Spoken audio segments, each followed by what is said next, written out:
Students, I am Amit Kumar. तो आज मैं फिजिक्स का एक बहुत ही इम्पोर्टेंट चैप्टर पढ़ाने जा रहा हूँ, जिसका नाम है थर्मल फिजिक्स।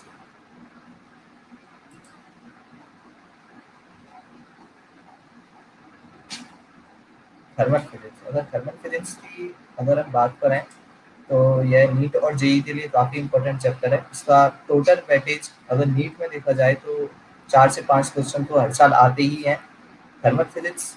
तो हम बात करें थर्मल फिजिक्स की। थर्मल फिजिक्स मतलब क्या है? थर्मल मतलब टेम्परेचर। तो मतलब फिजिक्स की वह ब्रांच जिसमें हम टेम्परेचर से रिलेटेड स्टडी करते हैं, उसे हम बोलते हैं थर्मल फिजिक्स। इसमें हम डिफरेंट 5 यूनिट हैं, इसकी सब यूनिट हैं, जिनमें से पहली यूनिट है थर्मोमेट्री।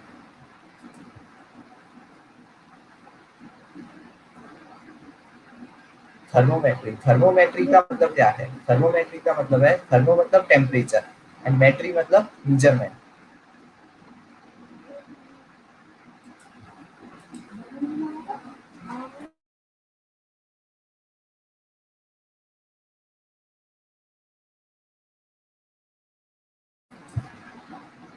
तो थर्मोमेट्री थर्मोमेट्री का मतलब क्या है? थर्मो मतलब टेम्परेचर एंड मेट्री मतलब मेजरमेंट। तो टेम्परेचर का मेजरमेंट क्या है? थर्मोमेट्री। अब इसमें हम जैसे हम बोलते हैं कि थर्मोमीटर होता है, जैसे हम फीवर में थर्मोमीटर से टेम्परेचर मापते हैं, या फिर कोरोना में जो हम आई टेस्टिंग के थ्रू भी टेम्परेचर माप रहे हैं, तो वो टेम्परेचर मापने के डिफरेंट मेथड है। तो वो हम थर्मोमेट्री में डिस्कस करते हैं।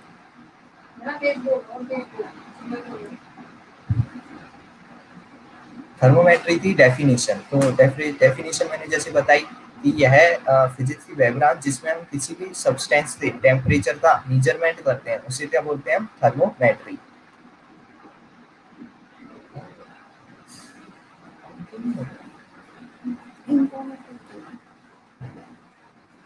अब हम बात करते हैं सबसे पहले टेम्परेचर की। तो टेम्परेचर मतलब क्या है? टेम्परेचर को अगर हमें डिफाइन करना हो तो कैसे डिफाइन करेंगे? तो टेम्परेचर डिग्री ऑफ हॉटनेस और कोल्डनेस ऑफ अ बॉडी। मतलब टेम्परेचर किसी भी बॉडी के ठंडा या गर्म होने को बताता है कि कोई वस्तु कितनी कोई भी बॉडी कितनी गर्म है, कोई भी वस्तु कितनी ठंडी है। तो किससे पता चलता है? हमें टेम्परेचर से। टेम्परेचर कैसी क्वांटिटी है?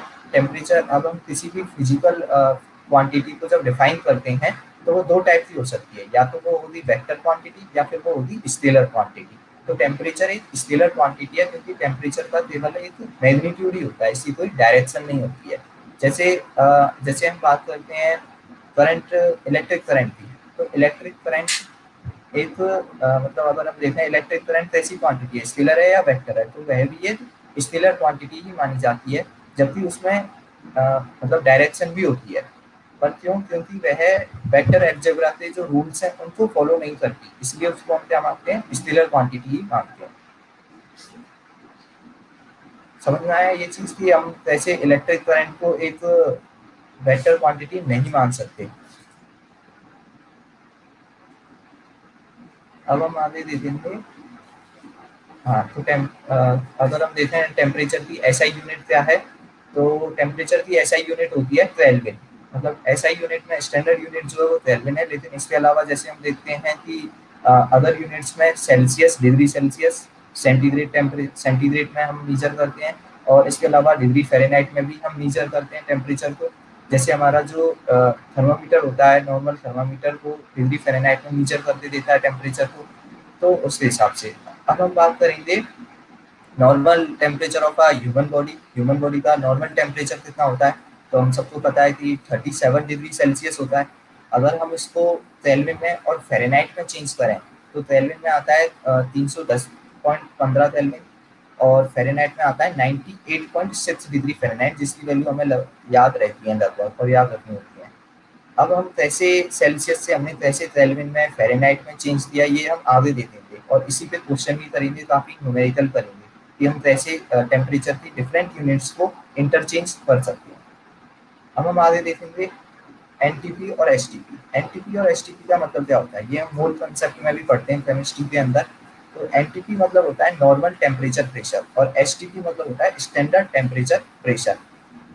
एनटीपी और एसटीपी पर जो टेम्परेचर होता है वो होता है 0 डिग्री सेल्सियस, मतलब 273.15 केल्विन होता है। लेकिन अगर आप डिफरेंस की बात करें तो एनटीपी और एसटीपी में टेम्परेचर में केवल 0.1 का अंतर होता है, मतलब डिफरेंस होता है। एनटीपी पर होता है 215.15 केल्विन और एसटीपी पर होता है 215.16 केल्विन होता है। तो बस थोड़ा सा डिफरेंस होता है जिसको हम सेम मान लेते हैं और प्रेशर 1 atm है।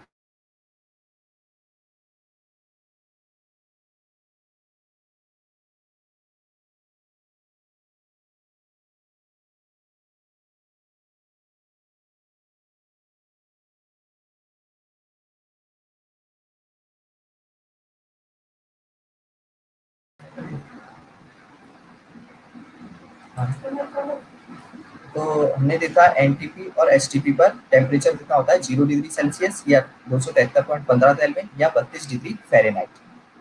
अब हम देखें तो टेम्परेचर मेजरमेंट के दो तरीके, जैसे हम थर्मामीटर से माप सकते हैं। एक तो होता है जिसमें लिक्विड थर्मामीटर होता है, जिसमें लिक्विड भरा हुआ रहता है, तो उसके थ्रू हम लेंथ के थ्रू मापते हैं कि थर्मोमीटर में कितनी लेंथ तक मतलब क्या गया है, लिक्विड ऊपर गया, उससे उसके थ्रू मीजर करते हैं। एक जो हम मीटर के थ्रू मीजर कर रहे हैं अभी कोरोना में, दूर से ही जो होता है, उसमें हम किसका यूज करते हैं, रेडिएशन का। जो रेडिएशन हमारी आंखों से आ रही है, थर्मल रेडिएशन, उनका यूज करके हम टेम्परेचर मीजर कर सकते हैं। तो ये डिफरेंट मेथड होते हैं टेम्परेचर को मीजर करने के। अब हम आगे देखते हैं हीट की। हीट क्या है, तो हम बात करें हीट की, तो हीट मतलब जैसे हम नॉर्मल जो समझते हैं, हीट का मतलब क्या समझते हैं, हीट मतलब होता है मतलब कि हॉटनेस, हॉटनेस या फिर हीट। हीट एक टाइप की एनर्जी है जो टेम्परेचर में डिफरेंस की वजह से फ्लो होती है। टेम्परेचर में डिफरेंस होगा दो बॉडी के, मतलब दो ऐसी बॉडी ली जिनका टेम्परेचर अलग अलग है, तो वो उनमें क्या होता है, एनर्जी का फ्लो होने लग जाता है हीट की फॉर्म में। हाई टेम्परेचर एनर्जी का फ्लो जो होता है, हीट का फ्लो जो होता है, वो हमेशा होता है हाई टेम्परेचर वाली बॉडी से लो टेम्परेचर वाली बॉडी की तरफ होता है ना। और फ्लो कब तक होता है एनर्जी का, जब तक कि दोनों वस्तुओं का टेम्परेचर इक्वल ना हो जाए। जिस पॉइंट पर जाकर दोनों वस्तुओं का टेम्परेचर इक्वल हो जाएगा, उस समय उन दोनों वस्तुओं को थर्मल इक्विलिब्रियम में बोला जाता है, मतलब तापीय साम्यावस्था उसको बोला जाता है। तो हमसे पूछा जाता है कि दो वस्तुओं को कब हम तापीय साम्य या फिर थर्मल इक्विलिब्रियम में बोल सकते हैं, जब दो वस्तुओं का टेम्परेचर इक्वल हो जाए। जब दो वस्तुएं समान ताप में होंगी तो उन्हें हम थर्मल इक्विलिब्रियम में बोलेंगे। जैसे यहाँ पे हमने लिखा हुआ है कि when two bodies at different temperature are in contact, जब दो वस्तुएं अलग अलग टेम्परेचर की कांटेक्ट में है तो एनर्जी फ्लो होगी, energy will flow from higher temperature body to lower temperature body which is known as heat. उसे ही हम क्या बोलते हैं, हीट बोलते हैं।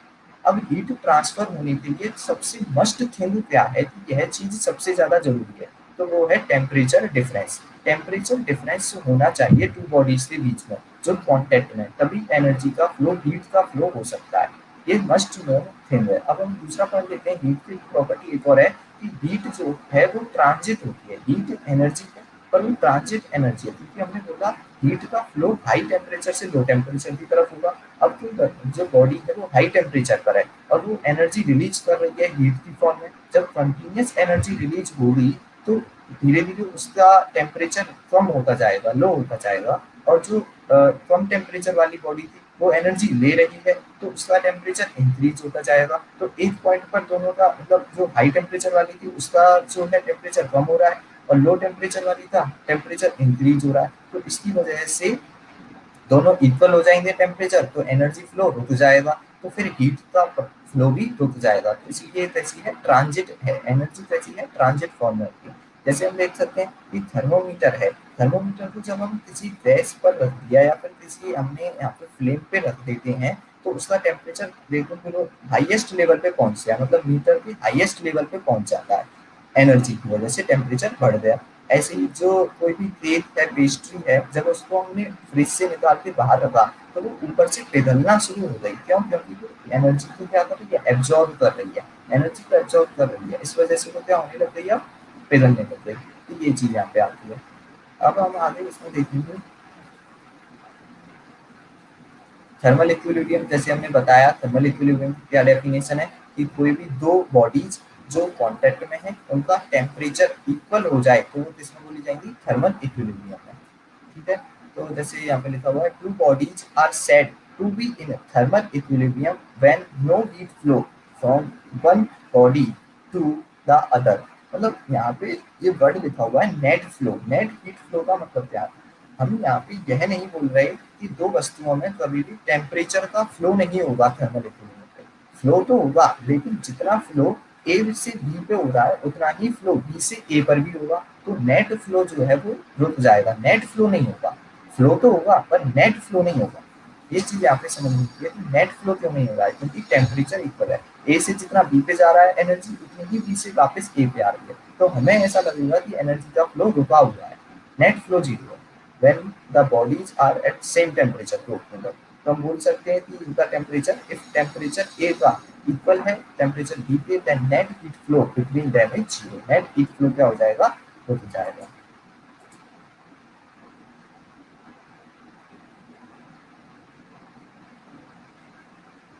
हीट वाली स्लाइड, ये रही हीट वाली स्लाइड। किसी को कोई डाउट हो तो पूछना है।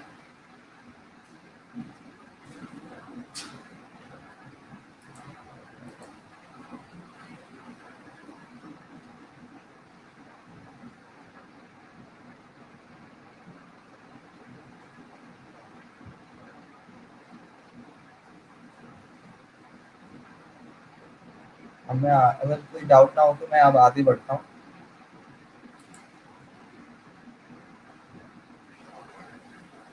अब हम बात करेंगे जीरोथ लॉ ऑफ थर्मोडायनेमिक्स की।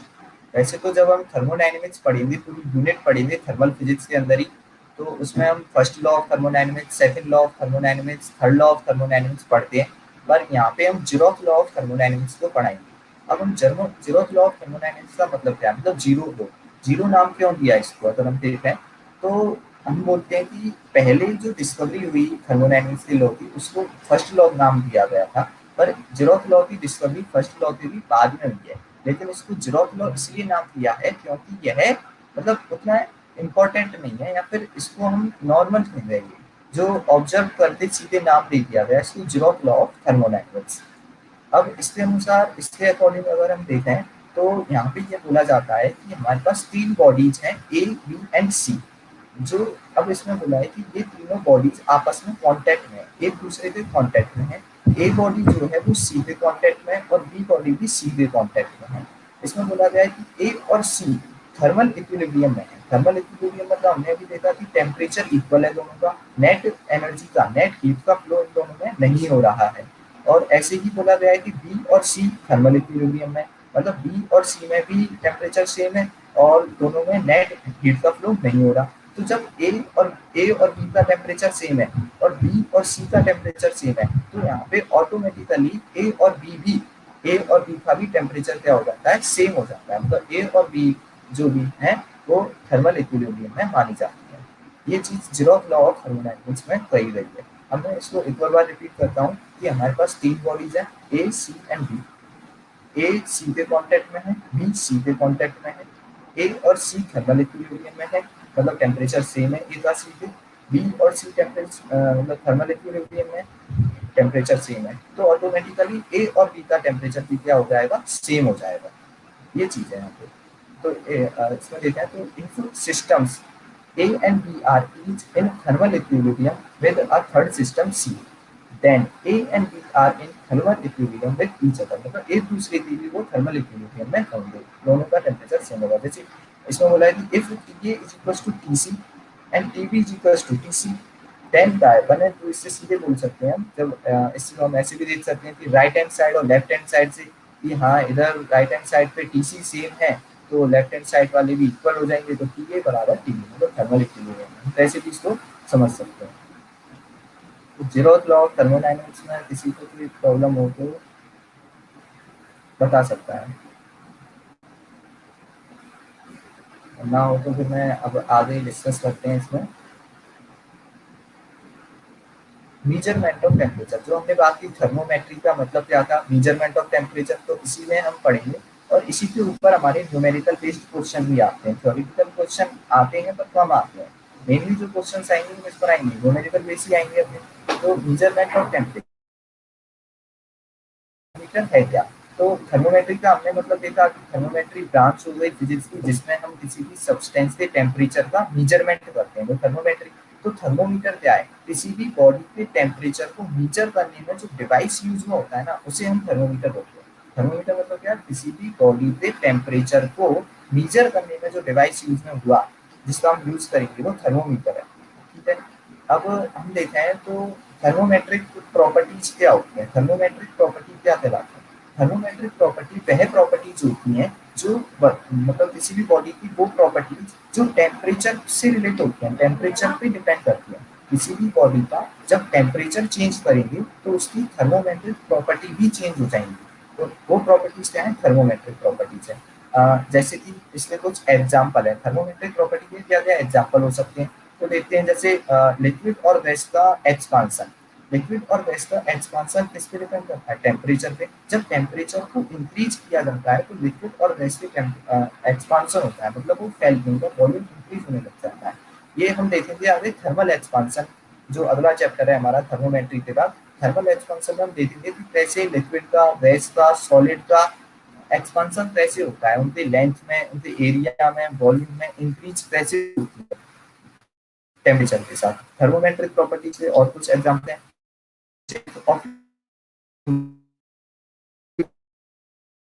किया जाएगा तो उसमें जो मतलब लिक्विड की जो लेंथ है वो ऊपर बढ़ती चली जाएगी। मतलब जैसे कोई भी चीज हमने इसमें भर दी, तो जैसे मरकरी है, मरकरी थर्मामीटर है, तो उसको हीट करेंगे तो मरकरी जो है वो ऊपर चढ़ता जाएगा, लेंथ इंक्रीज होती जाती है मीटर की। तो ये भी क्या है, थर्मोमेट्रिक प्रॉपर्टी हुई ये चीज। Pressure of gases at constant volume, अब हमें पता है कि स्टैंडर्ड इक्वेशन जो होती है रिएक्शन की, रियल गैस इक्वेशन को क्या है, PV is equals to NRT. PV is equals to NRT होती है, जिसमें पी प्रेशर है, पी वॉल्यूम है, एन मोल हो गए, आर क्या है आपका कांस्टेंट होता है, गैस कांस्टेंट, एंड टी है टेम्परेचर। तो जब अब इसमें क्या बोला है कि pressure of gas at constant volume, constant volume है मतलब वॉल्यूम कांस्टेंट है, वॉल्यूम कांस्टेंट है, और एन मतलब मोल, हमने कोई भी गैस ले ली जो एक मतलब बोल सकते हैं कांस्टेंट है, उसके मोल कांस्टेंट ले लिए, आर तो कांस्टेंट है ही है। तो जब टेम्परेचर को इंक्रीज या डिक्रीज किया जाएगा तो प्रेशर भी ऑटोमेटिकली क्या होगा, इंक्रीज या डिक्रीज होगा। तो यही चीज है कि किसी भी मतलब कांस्टेंट वॉल्यूम पर किसी भी जो गैस है, मतलब उसका प्रेशर टेम्परेचर से डायरेक्टली प्रोपोर्शनल होता है, ये चीज इसमें आती है। ऐसे ही volume of gas at constant pressure, अब हमने क्या किया, प्रेशर को कांस्टेंट कर दिया तो वॉल्यूम टेम्परेचर से डायरेक्टली प्रोपोर्शनल हो जाएगा, ये भी चीज वही है। Resistance of a given platinum wire, अब जब हम करंट इलेक्ट्रिसिटी पढ़ते हैं तो उसमें हम रेजिस्टेंस को डिस्कस करते हैं। तो रेजिस्टेंस अगर हम देते हैं तो यह मटेरियल की प्रॉपर्टी पे डिपेंड करता है, और किस पे डिपेंड करता है, टेम्परेचर पे भी डिपेंड करता है।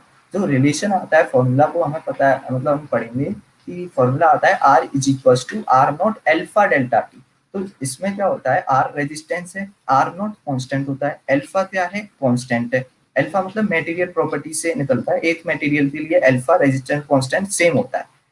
और डेल्टा टी टेम्परेचर पे, टेम्परेचर चेंज करेंगे घटा, मतलब टेम्परेचर को इंक्रीज करेंगे डिक्रीज करेंगे तो रेजिस्टेंस भी क्या होगा, चेंज होगा। अब इसमें बोल दिया प्लेटिनम वायर, मतलब मटेरियल को तो सेम रख दिया तो अल्फा सेम है, आर नॉट कांस्टेंट है ये, तो R is directly proportional to delta T, मतलब टेम्परेचर से रिलेटेड है सीधे रेजिस्टेंस। तो हम बोल सकते हैं कि थर्मोमेट्रिक प्रॉपर्टीज वह प्रॉपर्टीज हुई जो टेम्परेचर से डिपेंड होती हैं, टेम्परेचर पे डिपेंड करती हैं। टेम्परेचर को चेंज करेंगे तो वो प्रॉपर्टीज में भी चेंज देखने को मिलेगा, जैसे वॉल्यूम, हाँ pressure of gas constant volume पर, कांस्टेंट प्रेशर पे वॉल्यूम ऑफ गैस, या फिर रेजिस्टेंस ऑफ अ वायर, जो गिवन वायर है उसका, ये हमने डिस्कस किया। अब हम आगे इसमें देखते हैं स्केल ऑफ टेम्परेचर। अब different type of scale of temperature की बात करेंगे, मतलब हमने देखा कि हम मतलब टेम्परेचर का मेजरमेंट करेंगे तो उसके लिए हम डिफरेंट स्केल पर कर सकते हैं, जैसे Celsius scale, Fahrenheit scale, kelvin scale पर। ये तीन हमारे मेन होते हैं और इन्हीं पे हम जनरल यूज में भी लेते हैं, इन्हीं पे क्वेश्चंस भी आते हैं अपने। अब हम इसमें देखेंगे कि कैसे हम इन स्केल पर टेम्परेचर का मेजरमेंट करेंगे, कैसे एक दूसरे से टेम्परेचर को इंटरचेंज करेंगे। क्वेश्चन किस टाइप के बनते हैं, जैसे हमें बोल दिया जाएगा कि किसी बॉडी का टेम्परेचर सेल्सियस में इतना है, तो फिर उसका टेम्परेचर फ़ारेनहाइट में बताओ, केल्विन में बताओ, ऐसे इंटरचेंज करने वाले क्वेश्चन हमसे नॉर्मल पूछ लिए जाते हैं। तो अब हम देखेंगे इसमें, तो स्केल ऑफ टेम्परेचर सबसे पहले अगर हम देखें तो सबसे पहले हम बात करते हैं सिंबल की। सेल्सियस के लिए या सेंटीग्रेड का यूज करते हैं, डिग्री सेंटीग्रेड, सी कैपिटल सी से इसको रिप्रेजेंट करते हैं, डिग्री सेंटीग्रेड। फ़ारेनहाइट में डिग्री फ़ारेनहाइट कैपिटल एफ और केल्विन से इसको रिप्रेजेंट किया जाता है। अब हमारे पास दो पॉइंट आते हैं, एक होता है लोअर फिक्स्ड पॉइंट एलपीएफ और एक होता है अपर फिक्स्ड पॉइंट यूपीएफ होता है। इनका मतलब क्या है? इनको अगर हम सिंपल टर्म में बोले तो हम बोल सकते हैं boiling point and freezing point. Lower fixed point मतलब होता है freezing point of water and upper fixed point होता है boiling point of water.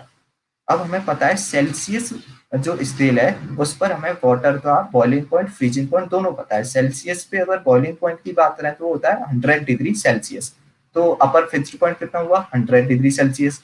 Lower fixed point मतलब फ्रीजिंग पॉइंट कितना होता है 0 डिग्री सेल्सियस। आइस कब मतलब जम जाती है 0 डिग्री सेल्सियस पे, तो फ्रीजिंग पॉइंट या लोअर फिक्स्ड पॉइंट कितना होता है 0 डिग्री सेल्सियस। अब ऐसे ही हमें फ़ारेनहाइट और केल्विन में भी याद रखना होता है कि जो लोअर फिक्स्ड पॉइंट अपर फिक्स्ड पॉइंट है वो कितना है। फ़ारेनहाइट स्केल पर देखें तो फ्रीजिंग पॉइंट जो होता है वाटर का वो कितना होता है 32 degree Fahrenheit, lower fixed point हो गया। और अपर फिक्स्ड पॉइंट होता है 212 या 212 डिग्री फ़ारेनहाइट होता है। केल्विन में केल्विन स्केल पे देखें तो लोअर फिक्स्ड पॉइंट होता है 273.15 kelvin and upper fixed point 373.15 kelvin. ये वैल्यू हमें डायरेक्ट याद रखनी है, 6 वैल्यू, ये 6 वैल्यू हमें याद होनी चाहिए क्वेश्चंस के लिए। बाकी हम इनको चेंज भी कर सकते हैं यहाँ पे। Number of division on the scale, number of division scale पर हम मतलब मैक्सिमम मिनिमम है। लोअर फिक्स्ड पॉइंट मतलब मिनिमम और अपर फिक्स्ड पॉइंट हो गया मैक्सिमम, तो दोनों के बीच का डिफरेंस ही क्या होगा डिवीजन थे इक्वल। जैसे यहाँ पे 0 डिग्री सेल्सियस 100 डिग्री सेल्सियस है, तो डिफरेंस इतना 100 का, तो 100 स्केल हो गए। 32 212 में 180 का, ऐसे यहाँ पे हम देख सकते हैं। तो लोअर एलपीएफ मतलब फ्रीजिंग पॉइंट या फिर lower fixed point ice point बोल सकते हैं of water. UPF upper fixed point या boiling point steam point of water ऐसे बोल सकते हैं। ये चीज, ये स्लाइड हमें मतलब अच्छे से याद होनी चाहिए पूरी।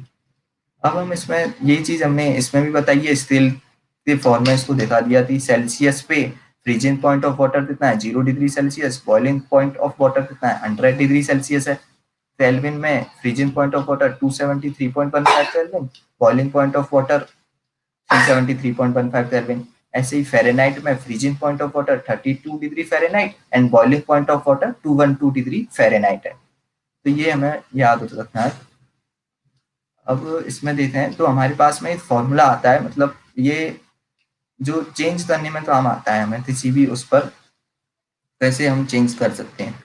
तो अगर इसमें देखें तो हमारे पास में फॉर्मूला क्या है, T minus F P upon B P minus F P is equal to constant.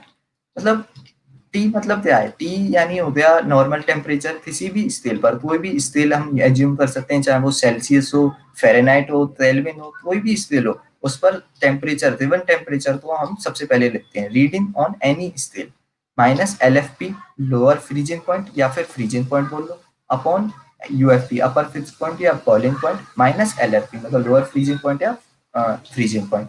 तो reading on any scale minus L F P upon U F P minus L F P is equal to constant for all scale. मतलब जितने भी scale होंगे जिन पर temperature का measurement होगा उनके लिए इस इक्वेशन की वैल्यू इक्वल आती है। बस हमें क्या करना है कि मतलब उसके लिए उस स्केल के लिए हमें बस लोअर फिक्स्ड पॉइंट और अपर फिक्स्ड पॉइंट की वैल्यू रखनी है। वाटर के लिए फ्रीजिंग पॉइंट बॉइलिंग पॉइंट की वैल्यू पुट करेंगे तो हमें यहाँ पे टेम्परेचर मिल जाएगा। तो ये रिलेशन इक्वेशन में काम आता है, ये फॉर्मूला हमारे पास रिलेशन में। जैसे हमारे पास 3 अब स्केल है, एक है सेल्सियस, केल्विन और फ़ारेनहाइट। तीनों के लिए हमें एफ पी और बीपी की वैल्यू पता है, उनको अब हम इस इक्वेशन में पुट करते हैं और इक्वल करते हैं तो देखते हैं क्या फॉर्मूला बनता है हमारे पास। तो जैसे हमने लिखा सेल्सियस के लिए रखते हैं, तो सेल्सियस में मतलब हमने रीडिंग को रिप्रेजेंट किया सी से। Lower freezing point, lower fixed point क्या है फ्रीजिंग पॉइंट 0 डिग्री सेल्सियस, अपर फिक्स्ड पॉइंट 100 माइनस 0, तो ये हो गया सी माइनस 0 अपॉन 100। ऐसे ही फ़ारेनहाइट पे एफ से रिप्रेजेंट कर दिया रीडिंग को, minus lower fixed point 32 upon upper fixed point 212 minus 32 हो गया। केल्विन स्केल पर ए माइनस लोअर फिक्स्ड पॉइंट कितना हो गया freezing point 273.15 and boiling point 373.15 minus 273.15। इसको जब हम सॉल्व करेंगे तो ये फॉर्मूला क्या निकल के आता है, C upon 5 is equal to F minus 32 upon 9 is equal to K minus 273/5। ये फॉर्मूला हमें याद रखना है। ये सब तो मतलब कैलकुलेशन हो गई, पर हमें ये फॉर्मूला याद होना चाहिए directly. C/5 is equal to F minus 32/9 is equal to K minus 273/5 होता है। अब तो हमें दो फॉर्मूले याद रखने हैं यहाँ से। एक तो ये हो गया थी T minus M P upon P P minus M P is equal to constant, और C/5 is equal to F minus 32/9 is equal to K minus 273/5। ये दो फॉर्मूले हमें याद होने चाहिए। अब तो ये फॉर्मूले याद हो गए। अब हम आगे देखते हैं इस पर बेस कुछ। हाँ, अब इसमें देख सकते हैं हमारे पास क्या फॉर्मूला बना था। C/5 is equal to F minus 32/9 is equal to K minus 273/5।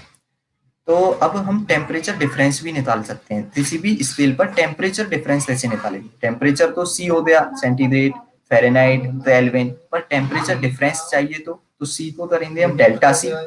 F, अब F माइनस 32 क्या है? चेंज है ये टेम्परेचर का, तो इसको हम डेल्टा F लिख सकते हैं। ऐसे K माइनस 273 भी क्या है? केल्विन स्केल पर टेम्परेचर चेंज, तो उसको डेल्टा K लिख सकते हैं। तो delta C/5 is equal to delta F/9 is equal to delta K/5। तो ये फॉर्मूला भी हमें याद रखना है, डायरेक्ट उसी से याद हो जाएगा, इसमें कुछ नया नहीं है हमारे पास। तो अब हम यहाँ पे एक चीज नोटिस कर सकते हैं कि सेल्सियस और केल्विन जो स्केल है उस पर जो टेम्परेचर डिफरेंस है वो इक्वल है। यहाँ पे 5 से 5 पर जाएगा तो delta C is equal to क्या है? Delta K। दोनों इक्वल है, मतलब अगर हमें डेल्टा सेल्सियस स्केल पर टेम्परेचर डिफरेंस पता है 10 डिग्री सेल्सियस है, तो हम केल्विन स्केल पर भी बता सकते हैं कि 10 केल्विन का टेम्परेचर डिफरेंस होगा। हमें दोबारा से सॉल्व करने की जरूरत नहीं है, सेम होता है टेम्परेचर डिफरेंस सेल्सियस और केल्विन स्केल पर। यहाँ पे लिखा भी हुआ है कि the Celsius and kelvin scale have different 0 point but the same size degree. मतलब जैसे हमने बोला सेल्सियस के लिए freezing point 0 degree Celsius, boiling point 100 degree Celsius. Kelvin scale पर 273.15 373.15।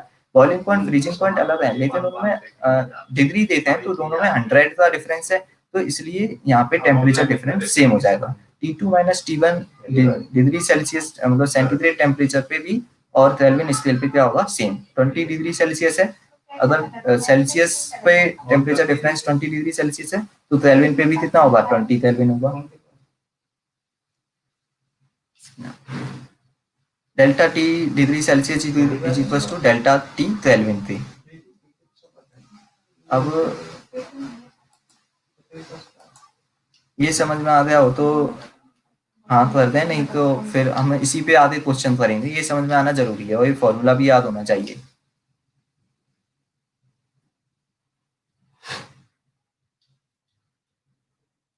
राइमर भी होता है लेकिन वो काम नहीं आते हमारे। राइमर पे भी हम निकाल सकते हैं, R/4 वेल फॉर्मूला आता है, उसको भी पुट कर सकते हैं, पर उनके ऊपर क्वेश्चन नहीं आते हमारे, इसलिए हम उनको ज्यादा याद नहीं करते हैं। मतलब याद कर सकते हैं उनको भी, दो होते हैं राइमर एंड रेडन, दोनों को, ऐसा कुछ नहीं है। 0 केल्विन कहाँ यूज करते हैं? 0 केल्विन मिनिमम वैल्यू होती है केल्विन स्केल पर टेम्परेचर की। इससे कम वैल्यू अभी तक डिफाइन नहीं हुई है टेम्परेचर की। थ्योरेटिकली हम यही मानते हैं, तो इसका बस हम कहीं भी यूज नहीं करते। 0 केल्विन तो हम ऐसे ही मतलब थ्योरेटिकल मानते हैं। इसको हम आगे देखेंगे भी 0 केल्विन कैसे एज्यूम किया जाता है। अब हम आगे क्वेश्चंस करते हैं कुछ। जैसे फर्स्ट क्वेश्चन है, the temperature on Celsius scale is 25 degree Celsius. Celsius scale पर टेम्परेचर दे दिया 25 डिग्री सेल्सियस, तो what is the corresponding temperature on the Fahrenheit scale?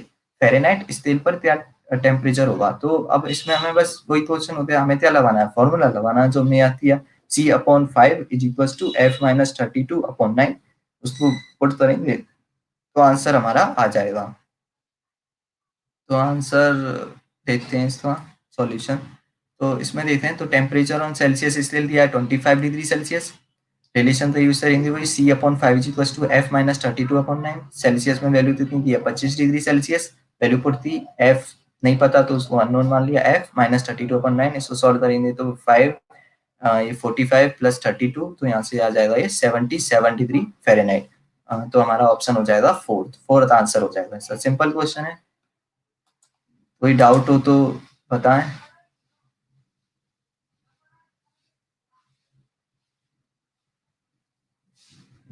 77 सही है, बिल्कुल 77 डिग्री फ़ारेनहाइट सही आंसर है।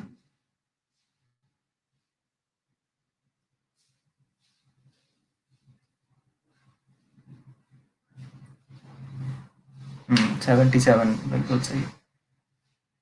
अब हम आगे अगला क्वेश्चन देखते हैं।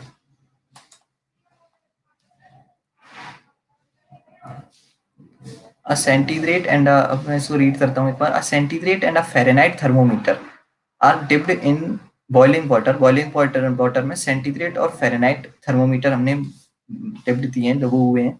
The water temperature is lowered until the Fahrenheit thermometer registered 140 degree. तो मतलब अब यहाँ पे जो वाटर का टेम्परेचर है उसको लो दिया जा रहा है और फ़ारेनहाइट थर्मोमीटर पे कितना टेम्परेचर रीडिंग आई है, टेम्परेचर थी 140 डिग्री फ़ारेनहाइट आई है। मतलब हमें फ़ारेनहाइट थर्मोमीटर में टेम्परेचर दे दिया। तो what is the temperature as registered by the centigrade thermometer. तो सेंटीग्रेड या सेल्सियस थर्मोमीटर पे कितना टेम्परेचर होगा 140 डिग्री फ़ारेनहाइट के कॉरेस्पॉन्डिंग। तो पिछले क्वेश्चन की तरह ही है, पिछले में सेल्सियस पे दिया था, फ़ारेनहाइट में पूछा था, इसमें फ़ारेनहाइट में दिया है, सेल्सियस में पूछा है। तो इसका भी सिंपल वही इक्वेशन से आ जाएगा, c upon 5 is equal to f minus 32 upon 9। वही फॉर्मूला लगाएंगे, आंसर आ जाएगा अभी।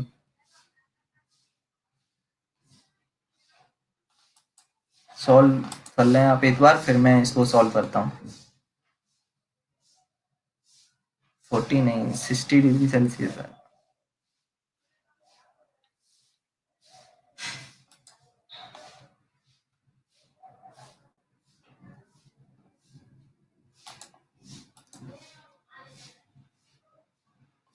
60 डिग्री सेल्सियस सही आंसर है। आप दोबारा सॉल्व कर लें अगर कोई दिक्कत हो तो। अब इसको अगर हम देखें तो temperature is lowered until the Fahrenheit thermometer registers 140 unit, ये लिखा हुआ है। तो बस वही वैल्यू पुट करनी है, एफ की जगह कितना रख देना है 140। तो C upon 5 is equal to 140 minus 32 upon 9। इसको सॉल्व किया 108 अपॉन 9 इंटू 5 कर देंगे तो ये कितना आ जाएगा 12 इंटू में 5, तो 12 इंटू 5 12 इंटू 5 कितना हो गया 60 डिग्री सेल्सियस। सिंपल कैलकुलेशन है, अगर स्लो करेंगे तो कैलकुलेशन आ जाएगी सही, पर जल्दी जल्दी में गलत भी हो सकती है। तो इसलिए अब हम आगे क्वेश्चन पे बढ़ेंगे।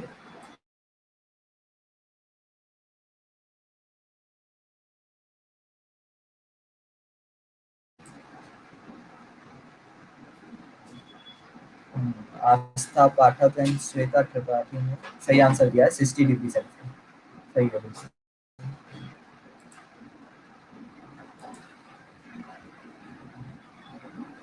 इफ अगला क्वेश्चन देखते हैं। If a new thermometer reads freezing point of, एक हमने नया थर्मामीटर है, मतलब एज्यूम किया है कोई भी थर्मामीटर हो सकता है, कोई भी बना है नया थर्मामीटर, उस पर अब हमें क्या है इसमें बस की बॉइलिंग पॉइंट और फ्रीजिंग पॉइंट दे दिया है। तो हमें उस पे बताना है आगे कि क्या होगा। तो if a new thermometer reads freezing point of water as 20 degree A, मतलब ए मतलब कोई भी अननोन है तो इसलिए इसको ए बोल दिया हमने।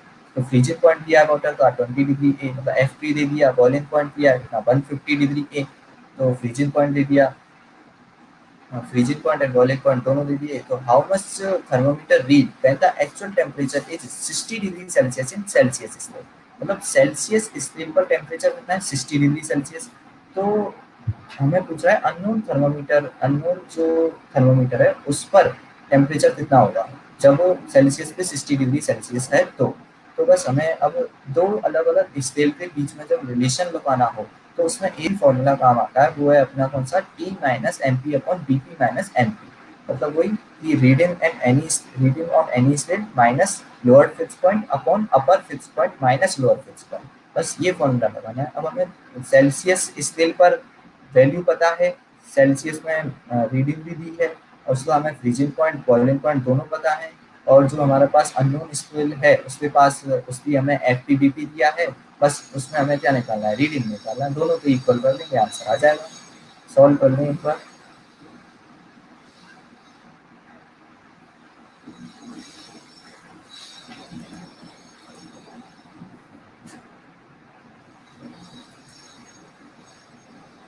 98 डिग्री ए बिल्कुल सही आंसर है, 98 डिग्री ए।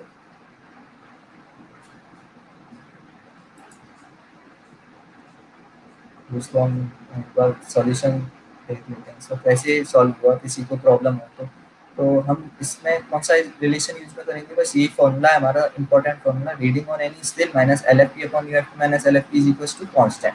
बस कॉन्स्टेंट कर देना है सेल्सियस और अननोन स्केल के लिए। तो जैसे दिया है कि न्यू थर्मोमीटर फ्रीजिंग पॉइंट दिया है 20 डिग्री एंड बॉइलिंग पॉइंट दिया 150 डिग्री, इसको हमने रिलेशन में पुट किया। तो यहाँ पे एक्स की वैल्यू एक्स मान लिया, अननोन जो मेजरमेंट है उसको क्या मान लिया एक्स।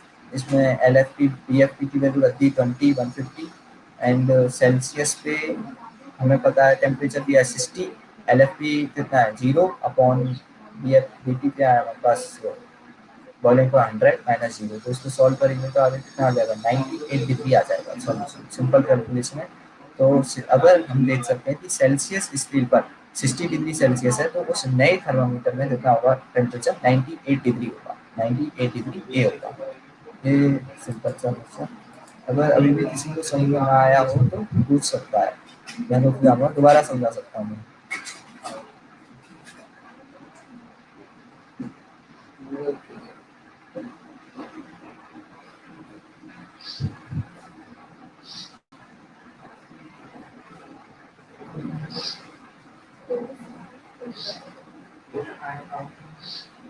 फिर से हाँ, तो मैं फिर से समझा दूंगा उसमें क्या बोलेंगे। हाँ, तो मैं एक बार और क्वेश्चन को समझा देता हूँ। तो क्या बोला है कि सिंपल ही है कि क्या बोला है, एक नया थर्मामीटर है, मतलब कोई भी एज्यूम कर लिया नया थर्मामीटर है, उस पर वाटर का फ्रीजिंग पॉइंट और बॉइलिंग पॉइंट हमें दिया है कि उसके लिए वाटर का फ्रीजिंग पॉइंट है 20 डिग्री एंड बॉइलिंग पॉइंट है 150 डिग्री। तो अब हमें ये बोला गया है कि जब सेल्सियस स्केल पर टेम्परेचर 60 डिग्री सेल्सियस है तो उस नए स्केल पर टेम्परेचर कितना होगा, बस हमें ये बताना है। तो अब इसके लिए हम कौन सा रिलेशन यूज में ले सकते हैं, जब दो रिलेशन अलग अलग हो जाएंगे तो उसके लिए हमारे पास एक ही फॉर्मूला आता है, वो है हमारे पास T upon minus M P upon B P minus M P.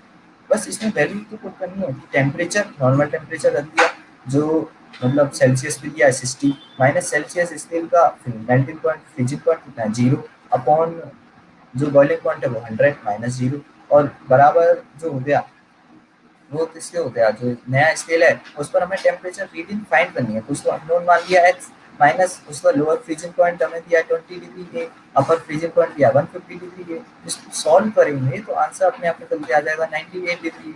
इसमें कुछ है ही नहीं, सिंपल सा है, बस हमें फॉर्मूला याद रखना है और उसको जब हम थोड़े बहुत 10 15 क्वेश्चन इसी पर करेंगे, जब प्रैक्टिस करेंगे तो अपने आप इसकी हैबिट बन जाएगी, इस फॉर्मूले को यूज करने की हैबिट बन जाएगी। तो अब तो समझ में आ जाना चाहिए मेरे हिसाब से।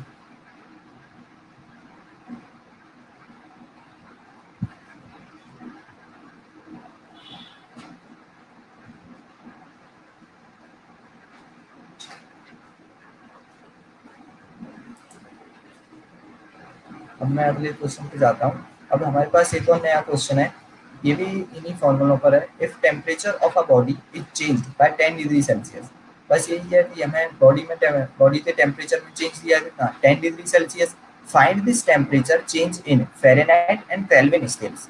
तो टेम्परेचर चेंज कौन से स्केल पर पूछा है, फ़ारेनहाइट स्केल पर और केल्विन स्केल पर। मतलब सेल्सियस स्केल पर टेम्परेचर डिफरेंस कितना है 10 डिग्री सेल्सियस, तो फ़ारेनहाइट स्केल पर कितना होगा, केल्विन स्केल पर कितना होगा। अब हम इसमें से दो ऑप्शन को तो सीधे ही हटा सकते हैं कि हमें पता है कि जो सेल्सियस स्केल पर टेम्परेचर डिफरेंस होता है वो कितना होता है, इक्वल होता है केल्विन स्केल के। तो मतलब केल्विन और सेल्सियस पर टेम्परेचर डिफरेंस सेम होने वाला है किसी भी बॉडी के लिए। तो सेल्सियस पे 10 डिग्री सेल्सियस है तो केल्विन में कितना होगा 10 केल्विन के इक्वल। तो ऑप्शन 2 और 4 तो नहीं हो सकते, 18 केल्विन एंड 32 केल्विन तो नहीं हो सकते। तो ए और बी में से होंगे। अब इसमें हमें फ़ारेनहाइट स्केल का सॉल्व करना है केवल, फ़ारेनहाइट स्केल पर हमें फाइंड करना होगा और उसके लिए हम फॉर्मूला कौन सा लगाएंगे, डिफरेंस वाला। डिफरेंस वाला कौन सा फॉर्मूला का, delta C upon 5 is equal to delta F upon 9 is equal to delta K upon 5। बस ये फॉर्मूला लगाना है। तो delta C upon 5 is equal to delta F upon 9 करेंगे। डेल्टा सी हमें पता है 10 एंड बस इसमें वैल्यू पुट करेंगे डेल्टा एफ आ जाएगा हमारे पास में।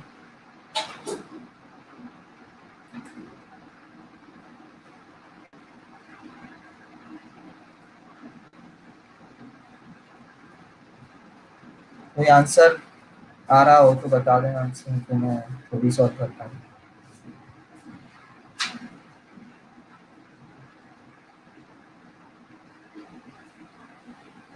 बस तो सिंपल ये तो चाहिए देन। हाँ बिल्कुल सही, फर्स्ट ही आंसर होगा 18 डिग्री फ़ारेनहाइट। बिल्कुल सही। तो इसको मैं एक बार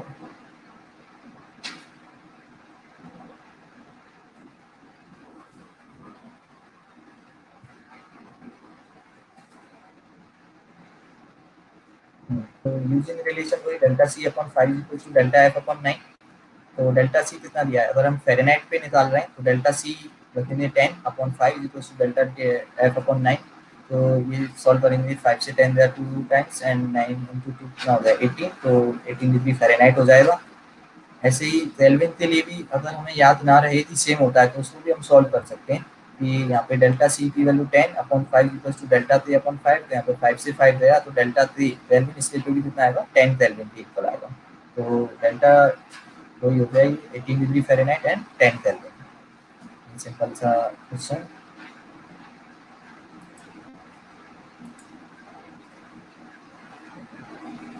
ऑप्शन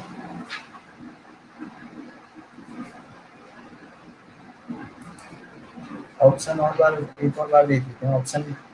ये 18 degree Fahrenheit and 10 kelvin, 32 degree Fahrenheit and 10 kelvin, ये ऑप्शन है। 18 या 10 10 केल्विन बिल्कुल सही है। ईश्वर या सिंह ने आंसर दिया है, बिल्कुल सही आंसर। अब हम अगला क्वेश्चन देखते हैं।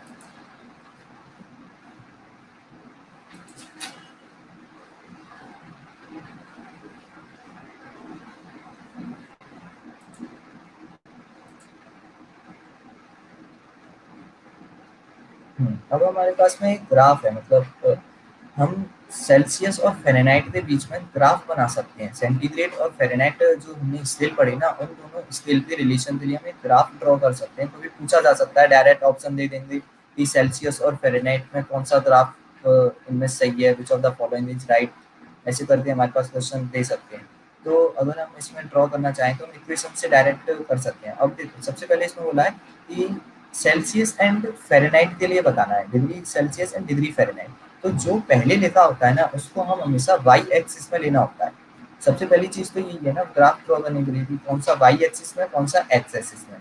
तो जो पहले लिखा होगा उसको हम लेंगे सेल्सियस, मतलब सेल्सियस लिखा है तो उसको वाई एक्सिस पे लेंगे, और डिग्री फ़ारेनहाइट को हम एक्स एक्सिस पे लेंगे यहाँ पे। तो फॉर्मूला जो हमारे पास क्या है इक्वेशन की, C upon 5 is equals to F minus 32 upon 9, ये इक्वेशन है। अब यहाँ पे सी को हमने सेल्सियस को डाल लिया है, सेंटीग्रेड को वाई पे, तो हम सी की जगह क्या वैल्यू पुट कर सकते हैं वाई, एंड एफ की जगह क्या कर सकते हैं एक्स। तो अब हम यहाँ पे इसको क्या करेंगे 5 को राइट हैंड साइड पे भेजेंगे। तो जब 5 का मल्टीप्लाई करेंगे एफ माइनस 32 अपॉन 9 के साथ, तो क्या होगा ये 5 एफ अपॉन 9 माइनस 5 इंटू 32 कितना होता है 160 अपॉन 9। तो 5 एफ अपॉन 9 माइनस 160 अपॉन 9। तो अगर सी की जगह देखें तो क्या हो गया वाई, एफ की जगह हो गया एक्स। तो अगर हम इस इक्वेशन को अगर थोड़ा ध्यान से देखें तो ये इक्वेशन स्ट्रेट लाइन की बनती है, Y is equal to M X plus C. जो स्ट्रेट लाइन की इक्वेशन होती है वो क्या होती है Y is equal to M X plus C. जो हम बेसिक मैथमेटिक्स में पढ़ते हैं, मतलब नॉर्मल कि Y equal to M X plus C होता है। एम क्या होता है, एम होता है स्लोप। तो किसी भी ग्राफ का, स्ट्रेट लाइन वाले ग्राफ का स्लोप होता है एम, जो पॉजिटिव या नेगेटिव हो सकता है। जिसे हम टेन थीटा से भी कैलकुलेट कर सकते हैं। टेन थीटा मतलब हमारे पास में क्या होता है हाइट अपॉन बेस, तो उससे भी इसको हम निकाल सकते हैं। और जो ये होता है सी, कांस्टेंट यूनिट होती है जिसे हम क्या बोलते हैं intercept of straight line graph. तो ये इंटरसेप्ट हो गया और ये एम हो गया स्लोप। तो इंटरसेप्ट अब यहाँ पे नेगेटिव है, नेगेटिव है मतलब ग्राफ कहाँ जाएगा नीचे की तरफ जाएगा, तो इसलिए ये नेगेटिव है। और एम जो है स्लोप वो पॉजिटिव है। तो पॉजिटिव है मतलब हमारे पास टेन थीटा की वैल्यू क्या आएगी पॉजिटिव आएगी। तो 90 डिग्री से टेन थीटा कम होने वाला है, ये चीज भी इसमें पता चल रही। तो अब इससे हम आसानी से ग्राफ यहाँ पे ड्रॉ कर सकते हैं। तो स्लोप हो गया 5/9, वाई इंटरसेप्ट कितना हो गया -160/9। तो अगर इसको ड्रॉ करेंगे तो ये स्ट्रेट लाइन होगी जिसका इंटरसेप्ट क्या होगा नेगेटिव में होगा, नीचे है -160/9, और उसका स्लोप पॉजिटिव में है। तो टेन थीटा मतलब 90 से कम होगा, तो ऐसा ग्राफ हमारे पास यहाँ पे बन जाएगा स्ट्रेट लाइन। अब इस ग्राफ में अगर हम देखें तो जो इसका हाईएस्ट पॉइंट होगा स्ट्रेट लाइन का, वो सेंटीग्रेड पर क्या हाईएस्ट पॉइंट सेंटीग्रेड स्केल पे क्या होता है बॉइलिंग पॉइंट, तो वो 100 डिग्री सेल्सियस होगा। और फ़ारेनहाइट में कितना होता है boiling point of water 212 212 degree Fahrenheit, तो वो हो जाएगा हाईएस्ट पॉइंट। है ना। और फ्रीजिंग पॉइंट अगर हमें यहाँ पे शो करना है सेंटीग्रेड और फ़ारेनहाइट पे, तो सेंटीग्रेड पे फ्रीजिंग पॉइंट क्या होता है, 0 डिग्री होता है, 0 डिग्री सेल्सियस। तो 0 होगा मतलब वाई एच, वाई तो आएगा नहीं, एच सी आएगा। और फ़ारेनहाइट पे कितना होता है 32, तो 32 मतलब ये वाला पॉइंट हो जाएगा डिफाइन। तो यहाँ पे हम बोल सकते हैं कि फ़ारेनहाइट के लिए, और मतलब दोनों हम यहाँ पे boiling point, freezing point, intercept, ये सारी चीज़ें यहाँ से पूछी जा सकती हैं। हमारे पास ग्राफ दे दिया जाएगा तो उसमें हमसे पूछ लिया जाएगा इसका स्लोप, मतलब फ्रीजिंग पॉइंट, ये सब चीज़ इसमें पूछी जा सकती है। तो ये ग्राफ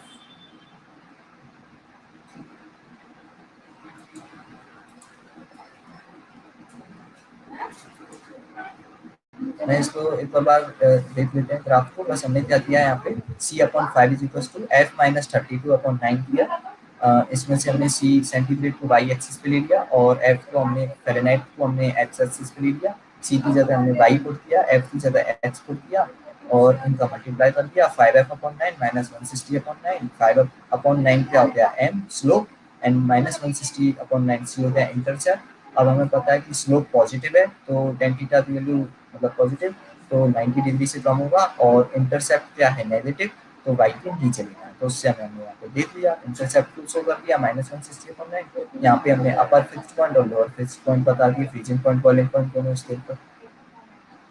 बस ये है बस।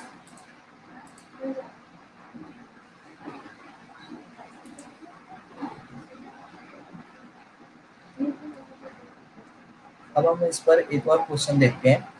क्वेश्चन जो है वो क्या है कि a constant volume press thermometer shows pressure reading of 50 centimeter and 90 centimeter of mercury at 0 degree Celsius and 100 degree Celsius respectively. मतलब एक बार रीड करता हूँ कि कांस्टेंट वॉल्यूम प्रेस थर्मोमीटर है, मतलब जिसका वॉल्यूम कांस्टेंट है, सो प्रेशर रीडिंग दे रहा है वो कितनी 50 सेंटीमीटर है, 90 centimetre of mercury, H centimetre of H G में, एंड किस पर 0 डिग्री सेल्सियस पर। तो 0 डिग्री सेल्सियस पर कितना रीडिंग है 50 centimetre of mercury, 100 degree Celsius पे कितनी रीडिंग है 90 सेंटीमीटर ऑफ मर्करी। तो when the pressure reading is 60 centimeter of mercury, the temperature is। ये क्वेश्चन थोड़ा मतलब अच्छा क्वेश्चन है, इसको समझना पड़ेगा, नहीं फॉर्मूला तो वही लगाना है, बस हमें ये सोचना होगा कि उसे क्यों लगाना है। तो इसमें हमें ये देखना है कि 0 डिग्री सेल्सियस 100 डिग्री सेल्सियस बोला है, तो 0 डिग्री सेल्सियस क्या होता है सेल्सियस स्केल पर फ्रीजिंग पॉइंट, और मतलब लोअर फिक्स पॉइंट, और 100 डिग्री सेल्सियस क्या है सेल्सियस स्केल पर अपर फिक्स पॉइंट है, बॉइलिंग पॉइंट है। तो यहाँ पे हमें लोअर फिक्स पॉइंट के करस्पॉन्डिंग वैल्यू दी है 50 सेंटीमीटर ऑफ एच जी, और अपर फिक्स पॉइंट के करस्पॉन्डिंग वैल्यू कितनी दी है 90 सेंटीमीटर ऑफ एच जी, है कि नहीं। तो मतलब हम यहाँ पे देख सकते हैं कि हम ऐसा कह सकते हैं कि हमारे पास एक अननोन स्केल हुआ जिस पर हमें अपर फिक्स पॉइंट और लोअर फिक्स पॉइंट की वैल्यू मिल गई। 50 सेंटीमीटर क्या हो गया लोअर फिक्स पॉइंट, और 90 सेंटीमीटर क्या हो गया अपर फिक्स पॉइंट, है कि नहीं।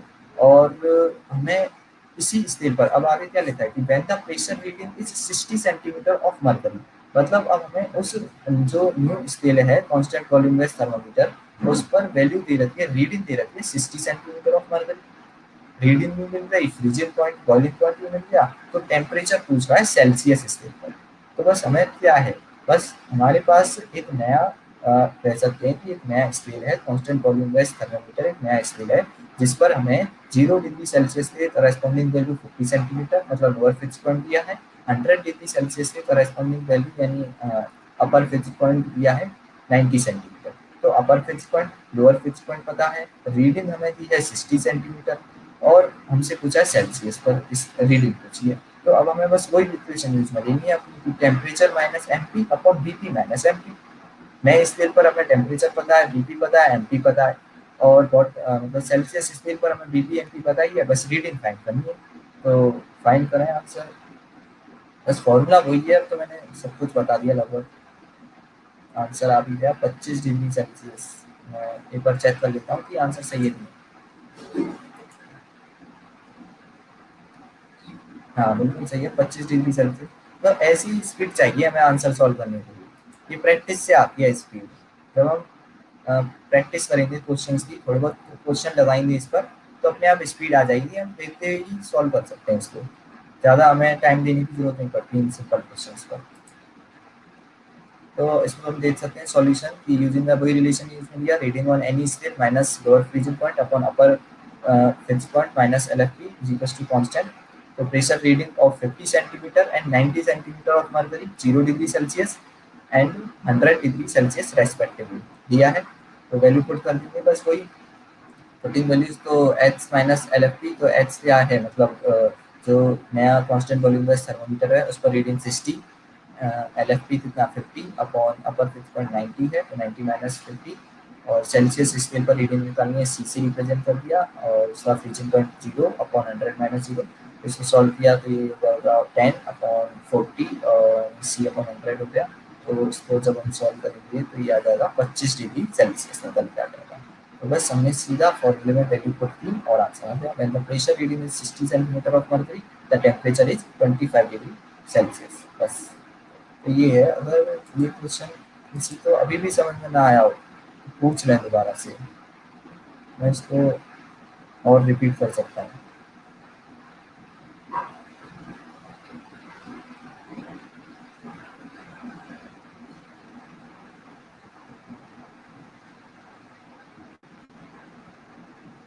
मैं फिर भी एक बार इसको और मतलब समझा देता हूँ सॉल्यूशन को, जिससे कोई डाउट ना रहे बाद में। कि हमने वही बोला कि कांस्टेंट वॉल्यूम गैस थर्मामीटर है, उस पर हमें वाटर से फ्रीजिंग पॉइंट और बॉइलिंग पॉइंट की कॉरेस्पॉन्डिंग वैल्यू दी है। तो 0 डिग्री सेल्सियस की कॉरेस्पॉन्डिंग वैल्यू कितनी दी है 50 सेंटीमीटर ऑफ HT, मतलब ये क्या हो गया इसका लोअर फिक्स पॉइंट हो गया। और सेल्सियस स्केल पर जो अपर फिक्स पॉइंट है बॉइलिंग पॉइंट उसके कॉरेस्पॉन्डिंग वैल्यू कितनी है 90 सेंटीमीटर ऑफ HT, मतलब ये अपर फिक्स पॉइंट हो गया। और उस अननोन जो स्केल है कांस्टेंट वॉल्यूम गैस थर्मामीटर उस पर हमें रीडिंग भी दे दी थी 60 सेंटीमीटर ऑफ HT। तो रीडिंग है, फ्रीजिंग पॉइंट है ना, बॉइलिंग पॉइंट है, सब कुछ है, और सेल्सियस स्केल पर हमसे क्या पूछा है टेम्परेचर। तो बस हमें बस वैल्यू पुट वही फॉर्मूला पुट करेंगे। यहाँ पे जब हम वैल्यू पुट करेंगे 60 माइनस 50 अपॉन 90 माइनस 50 और सेल्सियस पे C माइनस 0 अपॉन 100, तो इसको सॉल्व करके 25 डिग्री सेल्सियस क्वेश्चन है। कोई इसमें ज़्यादा कुछ है नहीं बस थोड़ा समझना है।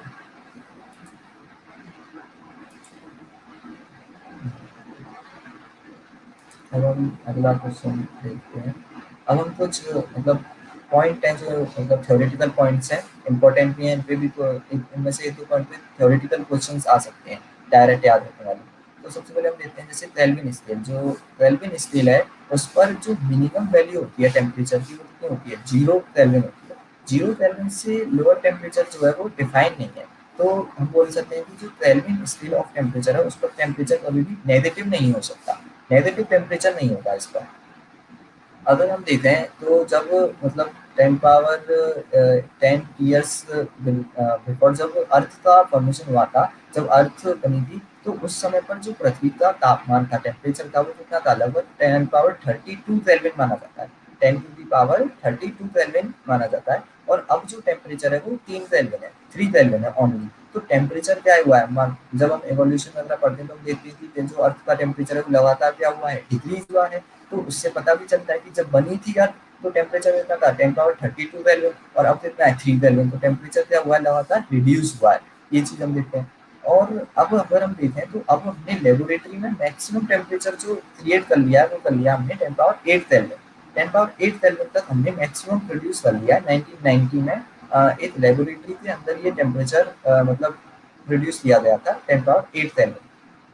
पर अगर अब हम देखें तो अब हम जो थ्योरेटिकल टेम्परेचर मानते हैं वो मिनिमम वैल्यू मानते हैं टेम्परेचर की कितनी 0 केल्विन। 0 केल्विन को अगर हम स्केल मतलब सेल्सियस स्केल पर मेजर करेंगे तो कितनी आती है -273 डिग्री सेल्सियस, है ना। तो इससे नीचे टेम्परेचर हम नहीं डिफाइन करते, मतलब ये मैक्सिमम टेम्परेचर मिनिमम टेम्परेचर मान दिया गया है 0 केल्विन एंड -273 डिग्री सेल्सियस। तो केल्विन स्केल में कभी भी टेम्परेचर नेगेटिव नहीं हो सकता, ये स्टेटमेंट हमें एज इट इज याद रखना है। दूसरा ऐसे ही स्टेटमेंट एक है, हमसे पूछा जाता है कि ऐसा कौन सा टेम्परेचर है जब सेल्सियस और फ़ारेनहाइट की रीडिंग सेम हो जाएगी। तो इस टेम्परेचर पर मतलब सेल्सियस और फ़ारेनहाइट स्केल की रीडिंग सेम हो जाएगी। तो इसको हम सॉल्व कर सकते हैं, सॉल्व करना आसान है। इसको जो वैल्यू आती है वो आती है 40, -40 वैल्यू आती है। अब इसको कैसे सॉल्व कर सकते हैं, याद रखनी है वैसे तो वैल्यू की -40 होती है, लेकिन अगर हम मतलब याद ना रख पाए तो सॉल्व भी कर सकते हैं उसी टाइम। तो हमारे पास फॉर्मूला तो यही है, या formula C/5 is equal to F-32/9। बस इसमें हमें वैल्यू, अब हमें सेल्सियस और फ़ारेनहाइट स्केल पर रीडिंग को क्या लेना है, सेम। तो C की वैल्यू कितनी ले ली, x, और फ़ारेनहाइट स्केल पे वैल्यू कितनी ले ली, वो भी h C है सेम। बस इसको जब हम इक्वेशन बना के सॉल्व करेंगे, 5 का मल्टीप्लाई करेंगे, 5 h-5 into 32 is equal to 9h, फिर ये 4h हो जाएगा, 4h इज इक्वल टू -32, फिर उसको जब हम सॉल्व करेंगे तो वो वैल्यू हमारे पास निकल के आ जाएगी, -40 वैल्यू आएगी। तो हमें डायरेक्ट याद रखना है कि हाँ, सेल्सियस और फ़ारेनहाइट स्केल पर रीडिंग कितनी होती है, -40। ऐसे ही हमसे केल्विन और फ़ारेनहाइट स्केल पर भी पूछ सकता है कि केल्विन और फ़ारेनहाइट स्केल पे सेम रीडिंग कब होती है, तो उसको भी सॉल्व करेंगे तो वो कितनी आती है, 574.58। मतलब फ़ारेनहाइट स्केल पे रीडिंग होगी 574.58 डिग्री फ़ारेनहाइट, और केल्विन स्केल पे होगी 574.58 केल्विन। सेम रीडिंग आती है इस 574.58 वैल्यू पर। तो इसको भी कैसे सॉल्व करेंगे, कोई इक्वेशन लगाएंगे हम, x माइनस मतलब f-32/9 इज इक्वल टू -273/5। तो उसमें f की जगह x रखेंगे और केल्विन में k की जगह x रखेंगे, सॉल्व करेंगे इक्वेशन बनाते। तो थोड़ी लंबी कैलकुलेशन होगी पर आंसर हमारा यही निकल के आएगा। तो हमें इसको डायरेक्टली याद रख लेना है, कोई पूछ लिया जाए ऑप्शन दे दिए 4 तो हम कर सकते हैं इसको आसानी से, ये चीज। अगला पॉइंट जो है इम्पोर्टेंट वो क्या है कि हाँ, वाटर में हम एक और प्रॉपर्टी डिफाइन करते हैं जब हम कैलोरीमेट्री पढ़ेंगे। तो जब हम वाटर की प्रॉपर्टीज पढ़ते हैं तो वाटर की प्रॉपर्टी में एक पॉइंट डिफाइन करते हैं, ट्रिपल पॉइंट ऑफ वाटर।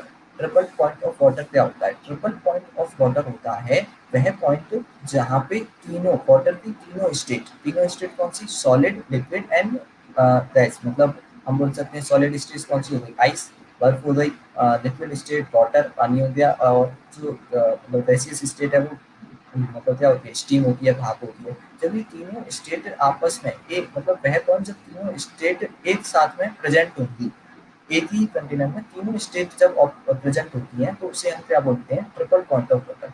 जिस टेम्परेचर पे ये हमें प्राप्त होती है ना, फाइंड होती है, उसको बोला जाता है ट्रिपल पॉइंट ऑफ वाटर।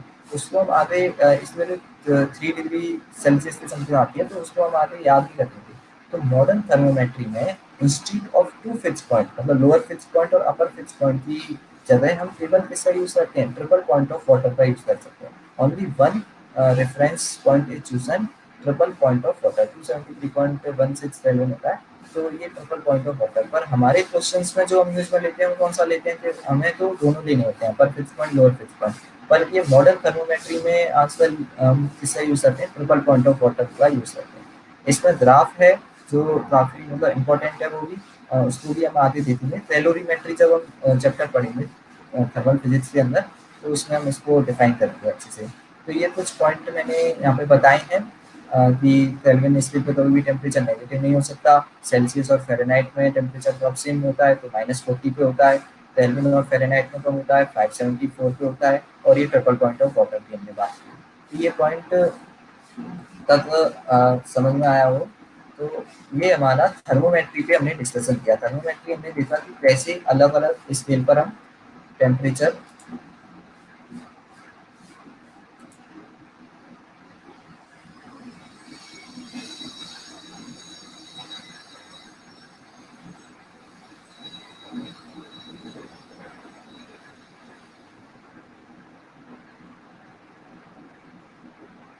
हाँ ये जो पूछा है ये सही है बिल्कुल, कि single combination of pressure and temperature कैसे मतलब रह सकते हैं, ये रह सकते हैं, ऐसी कोई बात नहीं है कि नहीं रह सकते। सिंगल कॉम्बिनेशन प्रेशर और टेम्परेचर का रह सकता है, आइस का, वाटर का और वाटर वेपर का, स्टेबल इक्विलिब्रियम पर। और जिस पॉइंट पर ये रहेगा उसी को हम ट्रिपल पॉइंट बोलते हैं। तो इसीलिए तो स्पेसिफिक पॉइंट है कि कैसे रह लेते हैं। इसको हम मतलब कई जगह, बहुत कम जगह महसूस होता है, पर हम इसको कहीं ना कहीं देख सकते हैं ट्रिपल पॉइंट को, जिसमें बर्फ, मतलब पानी है, पानी भरा हुआ है, उसमें बर्फ भी होगी। उसी समय जब इतना टेम्परेचर होगा तो इसमें हीट भी जनरेट हो रही होगी, भाप भी बन रही होगी। तो ये होता है, मतलब इसको हम डिफाइन कर सकते हैं। इसको और आगे हम कैलोरीमेट्री में अच्छे से डिस्कस करेंगे ट्रिपल पॉइंट के बारे में। यहाँ तक कोई और डाउट हो तो पूछ सकते हैं थर्मोमेट्री के अंदर। थर्मोमेट्री में वैसे दो ही मतलब 2 या 3 ही इम्पोर्टेंट फॉर्मूले आते हैं इसमें। सबसे पहले तो हमें तीनों स्केल पर टेम्परेचर की वैल्यू याद रखनी होती है। मतलब एफ पी और बी पी की वैल्यू थी सेल्सियस पे 0 degree Celsius and 100 degree Celsius, Fahrenheit में कितनी 32 12 ये सब, और फ़ारेनहाइट मतलब केल्विन पे 273 एंड 373.15 केल्विन, ये वैल्यू याद रखनी होती है। फिर हमें रिलेशन याद रखना होता है कि C upon 5 is equal to F minus 32 upon 9 is equal to K minus 273 upon 5, ये फॉर्मूला याद रखना होता है। और हमें एक और फॉर्मूला कौन सा स्केल वाला, कि T minus M P upon B P minus M P is equal to constant होता है। उसमें हमें एम पी बी पी मतलब फ्रीजिंग पॉइंट बॉइलिंग पॉइंट पता होगा स्केल का, अननोन स्केल का, और रीडिंग फाइंड करने को बोलेगा। तो इस टाइप के क्वेश्चन बनते हैं। तो बस ये हमारे पास में मतलब ये मेन है, ये 2 3 फॉर्मूला पे न्यूमेरिकल बेस्ड क्वेश्चन आते हैं। और बस इन पे क्वेश्चन पूछ सकता है कि सेल्सियस और फ़ारेनहाइट स्केल पर सेम रीडिंग कब होती है, -40 केल्विन फ़ारेनहाइट स्केल पे कब होती है सेम रीडिंग, है ना, ये सब चीज़ पूछ सकता है। डिवीजन पे क्वेश्चन, ये सब चीज़ है थर्मोमेट्री के अंदर। तो ये थर्मोमेट्री की हमने बात की।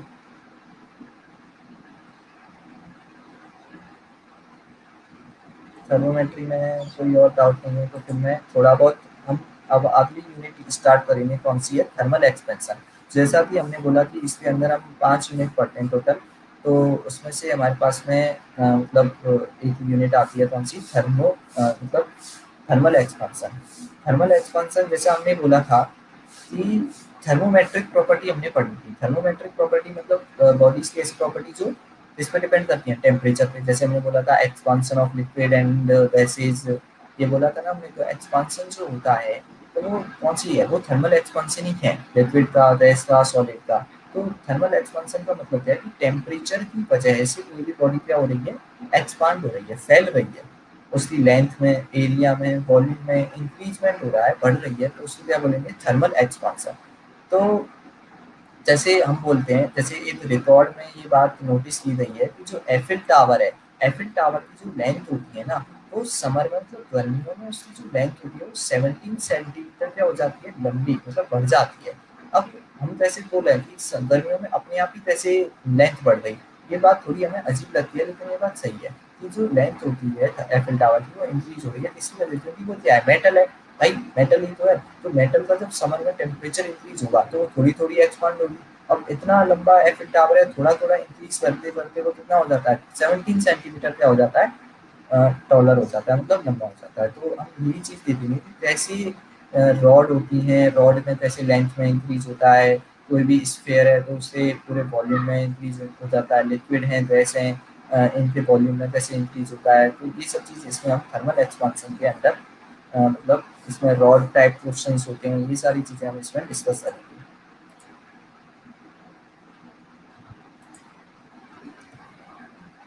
तो थर्मल एक्सपेंशन कैसे होता है उसकी थोड़ा मैकेनिज्म हम देख लेते हैं, थ्योरेटिकल पार्ट।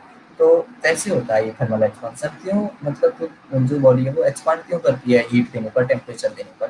तो होता क्या है, कोई भी बॉडी है तो वो किससे मिलकर बनी है, मॉलिक्यूल्स से, मॉलिक्यूल्स से मिलकर बनी है।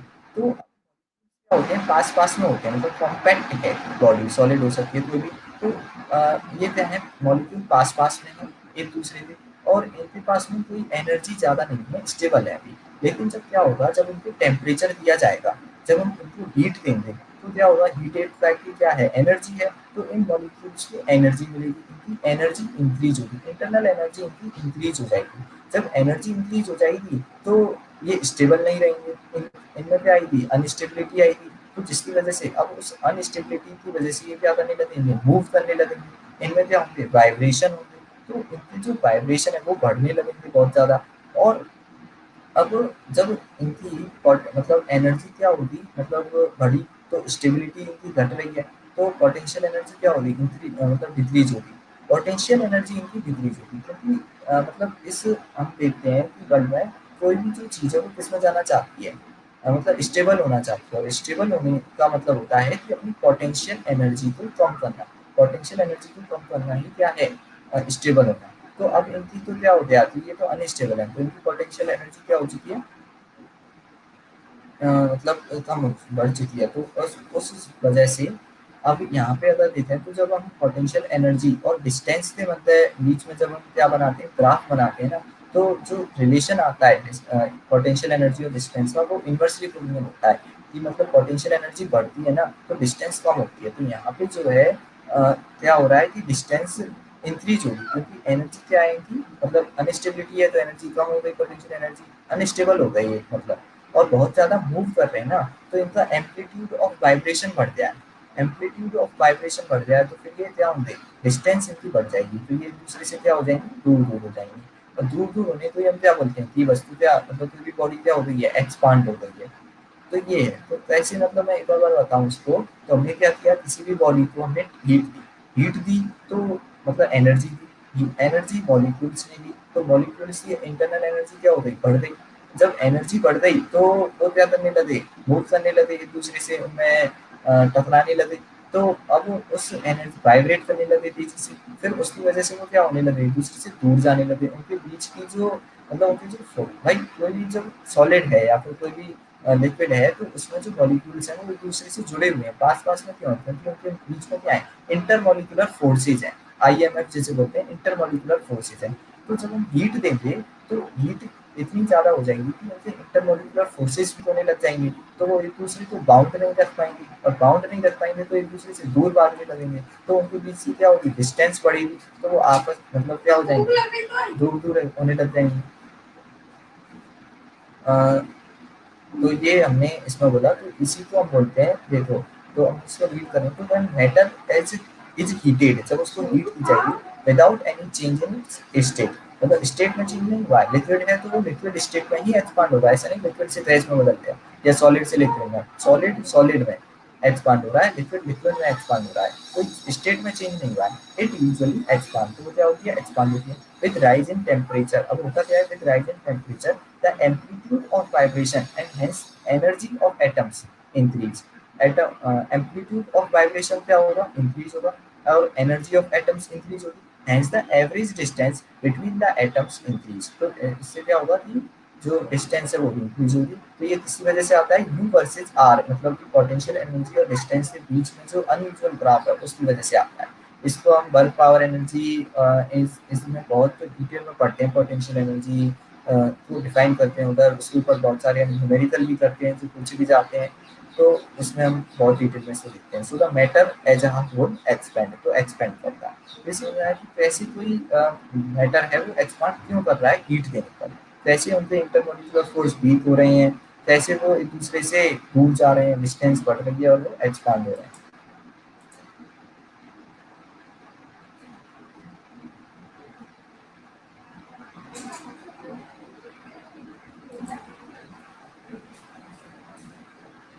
और इसमें हम देखते हैं थोड़ा बहुत कि थर्मल एक्सपांसन, तो थर्मल एक्सपांसन एक फोटोग्राफिक एनलार्जमेंट की तरह होता है, फोटोग्राफिक एनलार्जमेंट की तरह होता है ये बिल्कुल।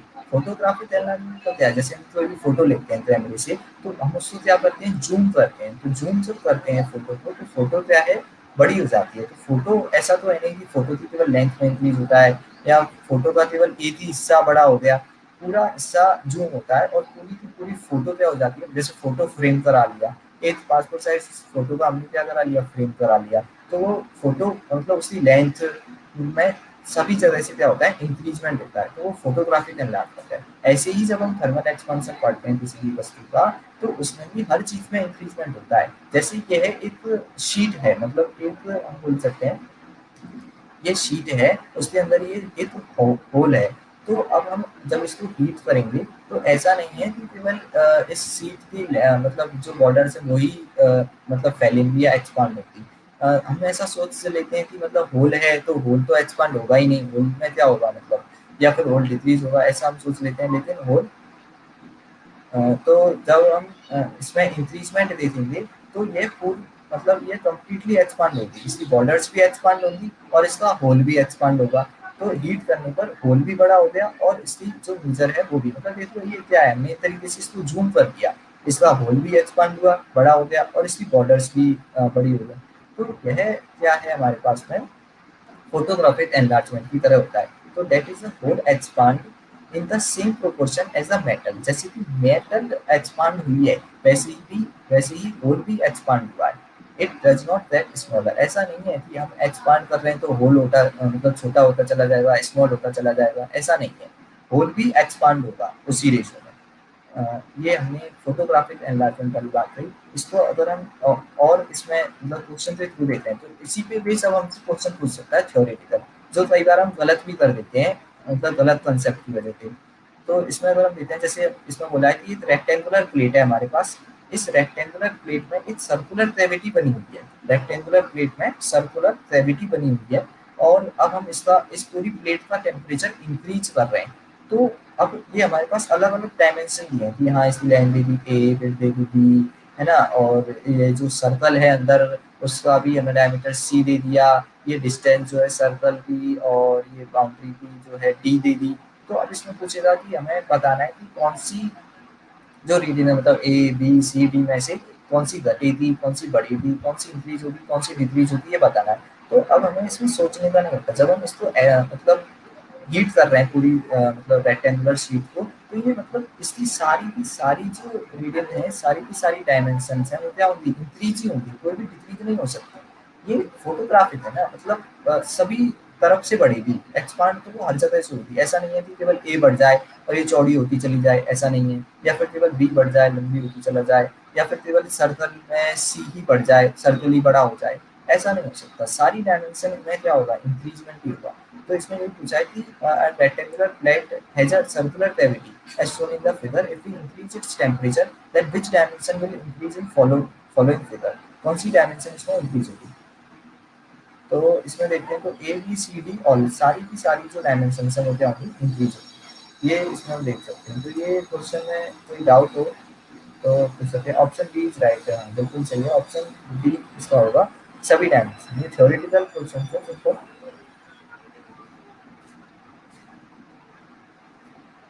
और अब हम और देखते हैं इनको क्वेश्चन।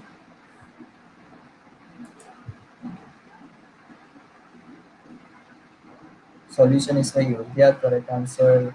देखिए कि कैसे इसमें सभी, जैसे इसको एनलार्ज करके यहाँ पे दिखाया हमने कि कैसे फोटोग्राफिक एनलार्जमेंट हो रहा है इसका, मतलब चारों तरफ से बढ़ गई, ए बी सी डी, मतलब फोटोग्राफिक एनलार्जमेंट होता है, पूर्ण रूप से ये क्या हो गई, बढ़ गई। एक्सपांड होगी, मतलब आइसोटोपिक मतलब सभी तरफ से बढ़ेगी। The expansion of each object is like photographic enlargement, मतलब हमें कुछ भी याद नहीं होता, बस हमें क्या किया है कि उसको फ्रेम कर दिया, उसको हमने बड़ा कर दिया है, बस ये चीज है।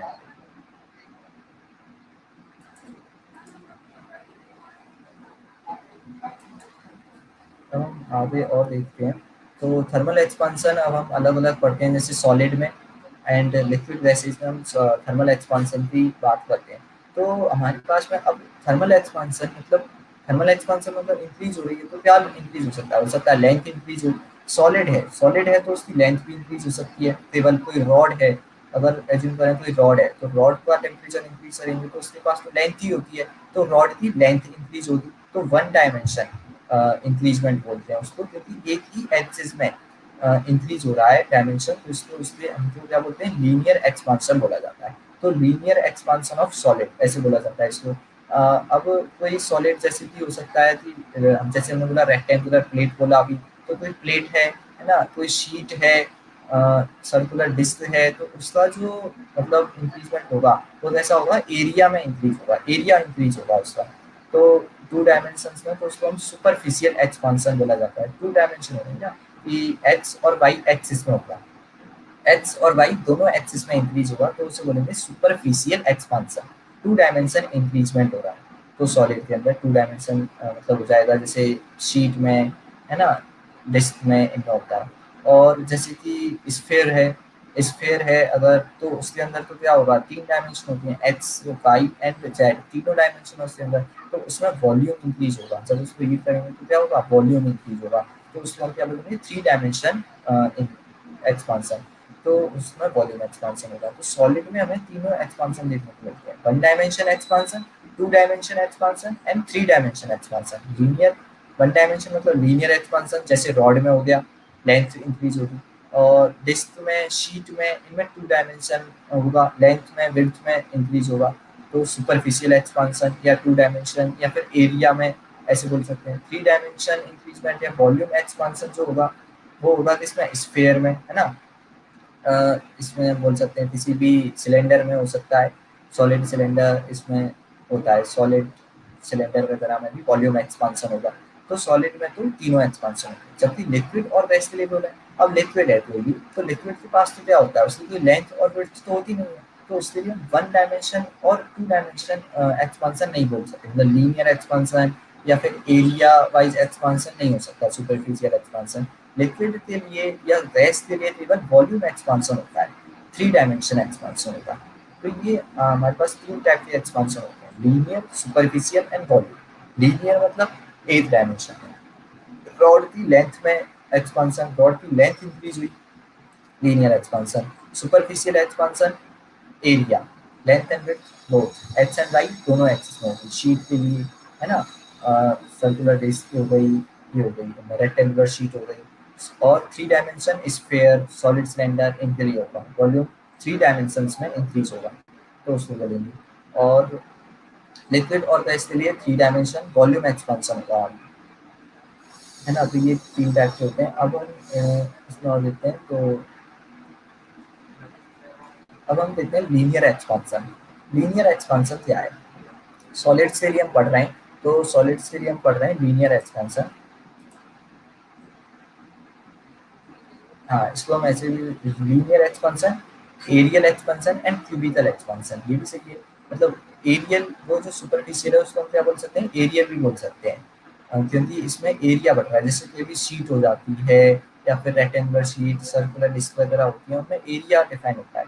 और क्यूब, जैसे मैंने बोला सॉलिड सिलेंडर, स्फीयर, क्यूब हो गया, है ना, इन सब के लिए जो है क्यूबिक हो गया, क्यूबॉइड, इन सब में होता है।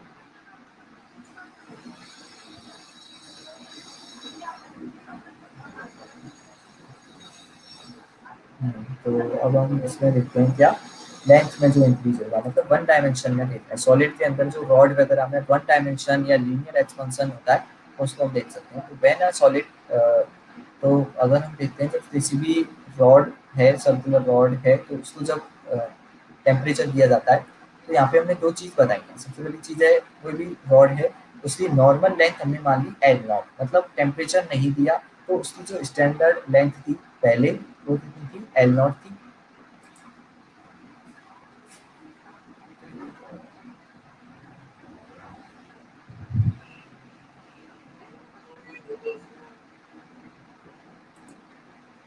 हाँ, तो कोई भी रॉड है उसकी नॉर्मल लेंथ जो है वो है एल नॉट, जो नॉर्मल लेंथ क्या मानी है, एल नॉट है स्टैंडर्ड। और जब हम उसको हीट करेंगे तो वो क्या होगी, लेंथ इंक्रीज होगी, और लेंथ इंक्रीज होते हो गई है एल, फाइनल लेंथ है एल, मतलब इनिशियल लेंथ कितनी हो गई, एल नॉट, फाइनल लेंथ हो गई एल। तो जो अब जब लेंथ इंक्रीज हुई है, तो उसमें जो इंक्रीजमेंट हुआ लेंथ में कितना हुआ है, मान के चला हमने, मान लिया डेल्टा एल इंक्रीज हुई है, तो जो फाइनल लेंथ होगी एल, वो क्या होगी, L not plus delta L, initial length plus जो चेंज आया लेंथ में, जो इंक्रीजमेंट हुआ वो डेल्टा एल।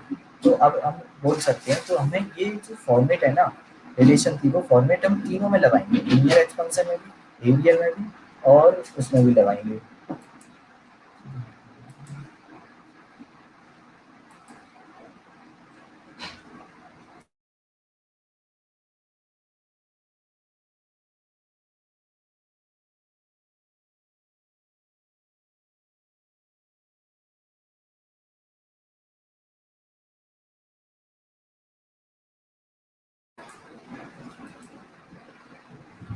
तो हम बात कर रहे थे किसके बारे में, लीनियर एक्सपेंशन में। तो लीनियर एक्सपेंशन में जो change in length, change in length, अब चेंज इन किसी में भी हो सकता है। अभी हम देखेंगे जब हम एरियल एक्सपेंशन पढ़ेंगे, तो चेंज इन एरिया पढ़ेंगे, यहाँ पे चेंज इन लेंथ बोला डेल्टा एल, वहाँ पे हो जाएगा change in area delta A. जब हम क्या पढ़ेंगे, क्यूबिकल एक्सपेंशन, या फिर जब हम वॉल्यूम थ्री डिग्री एक्सपेंशन पढ़ेंगे, तो उसमें हम देखेंगे डेल्टा वी हो जाएगा, वो वॉल्यूम में चेंज आ जाएगा। तो delta L, delta V, delta A, delta V, ये तीनों जो होते हैं वो डायरेक्टली प्रोपोर्शनल किससे होते हैं, टेम्परेचर डिफरेंस के। अब यहाँ पे जब हम लेंथ में इंक्रीज देख रहे हैं, लेंथ में चेंज देख रहे हैं डेल्टा एल, तो डायरेक्टली प्रोपोर्शनल किससे होगा, डेल्टा टी के, टेम्परेचर डिफरेंस के। भाई जितना ज़्यादा टेम्परेचर इंक्रीज रहेंगे उतना ही ज़्यादा लेंथ में इंक्रीज होगा। तो डायरेक्टली प्रोपोर्शनल है किससे, change in temperature पे, change in length is directly proportional to change in temperature, delta L is directly proportional to delta T, है ना। और जो अब दूसरी चीज क्या होती है कि जो डेल्टा एल है वो डायरेक्टली प्रोपोर्शनल होता है जिससे एल नॉट के भी डायरेक्टली प्रोपोर्शनल है। एल नॉट मतलब इनिशियल लेंथ। इनिशियल लेंथ कितनी थी ये हमें पता होना चाहिए भाई, हमें फाइनल लेंथ पता करनी है। तो हम क्या देखेंगे, इनिशियल लेंथ कितनी थी और फाइनल मतलब कितना इंक्रीज हुआ लेंथ डेल्टा एल, तो उन दोनों की तो डायरेक्टली प्रोपोर्शनल होगा ही ना। तो मतलब जो फाइनल लेंथ मतलब चेंज इन लेंथ होगा वो डायरेक्टली प्रोपोर्शनल होता है चेंज इन टेम्परेचर और डायरेक्टली प्रोपोर्शनल होता है इनिशियल लेंथ। तो डेल्टा एल जब हम दोनों इक्वेशन को मिलाएंगे तो क्या होगा, delta L directly proportional to delta T and also directly proportional to L not. तो फाइनल इक्वेशन बनी delta L is directly proportional to L not delta T. अब ये इक्वेशन बनती है, इसमें हमें समझ में आ रहा है कि हाँ भाई जो चेंज इन लेंथ है वो इनिशियल लेंथ थी और टेम्परेचर डिफरेंस दोनों के डायरेक्टली प्रोपोर्शनल है। जब हम अब इस डायरेक्टली प्रोपोर्शनल पे जब हम इसको हटाएंगे साइन को, तो हमें एक कोफिशिएंट आएगा और वो कोफिशिएंट कौन सा होगा, अल्फा। अल्फा होता है क्या, लीनियर एक्सपेंशन कोफिशिएंट या कोफिशिएंट ऑफ लीनियर एक्सपेंशन, रेखीय प्रसार गुणांक इसे बोलते हैं हिंदी में, लीनियर एक्सपेंशन कोफिशिएंट। तो डेल्टा एल इज हो जाएगा alpha L not delta T. ये फॉर्मूला है बस, delta L is equal to alpha L not delta T. ये फॉर्मूला में याद रखना। अब ऐसा ही फॉर्मूला एरियल एक्सपेंशन और वॉल्यूम एक्सपेंशन में भी, क्यूबिकल एक्सपेंशन में भी बताएंगे। वहाँ पे क्या हो जाएगा बस कि लेंथ की जगह मतलब क्या इंक्रीज होगा, एरिया। तो चेंज इन लेंथ की जगह क्या हो जाएगा, चेंज इन एरिया। तो डेल्टा ए हो जाएगा वो डायरेक्टली प्रोपोर्शनल टेम्परेचर, मतलब delta A is directly proportional to delta T. Delta और वहाँ पे यहाँ पे इनिशियल लेंथ है एल नॉट, वहाँ इनिशियल एरिया होगा ए नॉट। तो डेल्टा ए जो होगा मतलब चेंज इन एरिया वो directly proportional to delta T and directly proportional to initial area मतलब ए नॉट। दोनों को कंबाइन करेंगे तो क्या आएगा वहाँ पे, delta A is directly proportional to A not delta T. फिर कोएफिशिएंट घटाएंगे तो क्या आएगा, अल्फा बीटा, बीटा आता है वहाँ पे। तो बस ये मतलब डेल्टा सिग्मा आता है डेल्टा एल। यहाँ पे जो इक्वेशन बनी वो क्या बनी, delta L is equal to alpha L not delta T, alpha L not delta T, बस ये फॉर्मूला। अब इसमें से हम लीनियर एक्सपेंशन कोएफिशिएंट को निकालें तो क्या बनेगा, alpha is equal to delta L upon L not delta T. ये भी फॉर्मूला है पर हमें तो ये याद रखना है कि delta L is equal to alpha L not delta T पे अल्फा क्या हो गया, कोएफिशिएंट ऑफ लीनियर एक्सपेंशन है ना। कोएफिशिएंट ऑफ लीनियर एक्सपेंशन ये बॉडी पे डिपेंड करता है, मतलब मटेरियल पे डिपेंड करेगा कौन सा मटेरियल है। जैसे हो सकता है प्लेटिनम वायर की लेंथ है ना, या कॉपर वायर हो सकता है, गोल्ड वायर, सिल्वर वायर। तो हर टाइप के वायर के लिए अलग अलग होती है, मटेरियल पे डिपेंड करेगा, मटेरियल चेंज तो अल्फा चेंज, ये बात है। तो फाइनल लेंथ अब हमने ये निकाला क्या, चेंज इन लेंथ का फॉर्मूला निकाल लिया। अब हमने पहले क्या बोला था कि जो फाइनल लेंथ होगी वो क्या होगी, initial length plus change in length मतलब L not plus delta T. तो यहाँ पे जब हम फाइनल लेंथ का फॉर्मूला लिखेंगे तो क्या लिखेंगे, L not plus delta T की वैल्यू, डेल्टा एल की वैल्यू यहाँ से रखेंगे alpha L not delta T. तो जब इसमें से कॉमन ले लेते हैं एल नॉट को तो बनता है क्या formula, L is equal to L not one plus alpha delta T. ये फॉर्मूला हमारे पास बन जाएगा, L is equal to L not one plus alpha delta T. Final length हमारे पास आ जाएगी L is equal to L not one plus alpha delta T. बस ये फॉर्मूला हमें फाइनल याद रखना है कि L is equal to L not one plus alpha delta T. अब इसमें हमारे पास न्यूमेरिकल बनते हैं। न्यूमेरिकल कैसे बने थे कि मतलब हमें क्वेश्चन में दे दिया जाएगा कि कोई भी वायर है, जैसे प्लेटिनम वायर है, उसका सबसे पहले हमें दे दिया जाएगा कि उसका जो लीनियर एक्सपेंशन कोएफिशिएंट है वो अल्फा इतना है ना। और इनिशियल लेंथ दे दी जाएगी कि इनिशियल लेंथ 10 सेंटीमीटर है, 20 सेंटीमीटर है, कितनी भी है। और बोल दिया जाएगा कि उसके टेम्परेचर को 10 डिग्री सेल्सियस से 20 डिग्री सेल्सियस कर दिया, टेम्परेचर चेंज दे दिया मतलब। और पूछेगा कि फाइनल लेंथ बताओ प्लेटिनम वायर की, तो बस हमें इस फॉर्मूले में वैल्यू पुट करके आंसर फाइंड करना होगा, सिंपल क्वेश्चन बनेगा। या फिर हमसे अब पूछ सकता है कि मतलब इनिशियल लेंथ फाइनल लेंथ दे देगा, लीनियर एक्सपेंशन कोएफिशिएंट भी दे देगा अल्फा है ना, और फिर हमसे पूछेगा इनिशियल टेम्परेचर दे देगा तो पूछेगा फाइनल टेम्परेचर कितना होगा उस लेंथ पर, ऐसे भी पूछ सकता है। तो ये बस हमसे ऐसे पूछा जाएगा है ना। तो अब हम इसमें लीनियर एक्सपेंशन का देखा, अब हम इस थ्योरी को आगे की क्लास में कंटिन्यू रखेंगे। मतलब लीनियर एक्सपेंशन के इन फॉर्मूलों को मैं एक और बार रिवाइज कराऊंगा, फिर हम इनके ऊपर न्यूमेरिकल्स करेंगे। काफी सारे। फिर हम आते एरियल एक्सपेंशन, क्यूबिकल एक्सपेंशन, इसको देखेंगे। उनके ऊपर नॉर्मल फॉर्मूला बेस्ड क्वेश्चन, कुछ अच्छे क्वेश्चंस भी करेंगे उनके ऊपर, है ना। पेंडुलम वाला केस पढ़ेंगे कि कैसे पेंडुलम में लेंथ इंक्रीज होती है, वो सारा चीज। तो इसमें अभी तक हमने क्या पढ़ा, मतलब थर्मल एक्सपेंशन में हमने देखा कि थर्मल एक्सपेंशन में हमने देख लिया कि कैसे मतलब कोई भी जो बॉडी है वो कैसे एक्सपांड होती है। तो मॉलिक्यूल्स को एनर्जी मिलती है हीट के रूप में, है ना। एनर्जी मिलेगी तो वो क्या होंगे, एनर्जी मिलने से इंटरनल एनर्जी बढ़ती है। तो जो उनके इंटरमोलिकुलर फोर्सेज होते हैं वो वीक हो जाते हैं, वो वाइब्रेट करने लग जाते हैं मॉलिक्यूल, उनका एम्पलीट्यूड ऑफ वाइब्रेशन बढ़ जाता है, जिसकी वजह से उनकी डिस्टेंस बढ़ जाती है मॉलिक्यूल्स के बीच की। डिस्टेंस बढ़ जाएगी मतलब वो क्या हो जाएंगे, मतलब एक्सपांड हो जाएगी बॉडी। ये हम देखते हैं। फिर आगे हम देखते हैं कि यहाँ जो एक्सपांशन होता है वो कैसा होता है, फोटोग्राफिक एनलार्जमेंट होता है, मतलब कि सभी डायमेंशन में इक्वली एक्सपांड होगी बॉडी।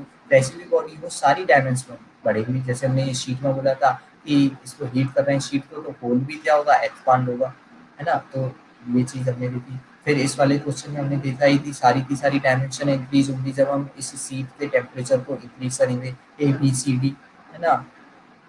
Photographic environment. फिर हमने देखा thermal expansion solid liquid gases में किस टाइप से होता है। तो थर्मल एक्सपेंशन सॉलिड में 1 डायमेंशन, 2 डायमेंशन, 3 डायमेंशन होता है। रॉड है तो लीनियर एक्सपेंशन होगा। एरियल एक्सपेंशन सुपरफिशियल एक्सपेंशन होता है, 2 डायमेंशन एक्सपेंशन होगा। इसमें शीट में, डिस्क में, इसमें होता है वॉल्यूम एक्सपेंशन। और लिक्विड और गैसेज में हमने देखा केवल की वॉल्यूम एक्सपेंशन ही होता है। तो बस ये हमने हो गया। फिर हमने इसके बाद में ये लेंथ लीनियर एक्सपेंशन के लिए फॉर्मूला ड्राइव कर लिया है, जिसके लिए हम क्वेश्चंस आगे करेंगे। तो फॉर्मूला हमने लिख लिया कि जो लेंथ में चेंज होगा, initial length L not, final length L मानी, तो फाइनल लेंथ क्या होगी, change in length delta L हो गया। तो फाइनल लेंथ क्या होगी, initial length plus change in length. तो L is equal to L not plus delta L. तो यहाँ से हमने देख लिया कि जो चेंज इन लेंथ है वो टेम्परेचर डिफरेंस थे, और इनिशियल लेंथ पे डायरेक्टली क्लियर होती है। तो कांस्टेंट हटाएंगे तो alpha L not delta T. तो बस यहाँ से हमारे पास फाइनल लेंथ का फॉर्मूला आता है, L is equal to L not one plus alpha delta T. तो बस यहाँ पे हम एक और चीज रह गई, अल्फा की यूनिट क्या होगी। तो अल्फा की यूनिट हम इस फॉर्मूले से फाइंड करेंगे, alpha is equal to delta L upon L not delta T. तो यहाँ से हम देखेंगे तो इसमें बस भाई एल एल लेंथ है तो ये तो कटी जाएगी। तो डेल्टा टी की इनवर्स करना है, सेल्सियस है तो सेल्सियस इनवर्स है तो एल्विनियन इनवर्स हो जाएगी। तो यहाँ तक हमने आज देखा। अब अगर किसी को डाउट हो तो वो पूछ सकता है। आज की क्लास यहाँ पे खत्म होती है।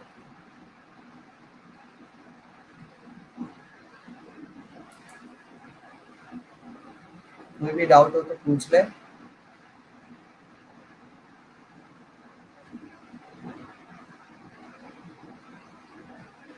मैं क्लास को खत्म कर पाऊंगा।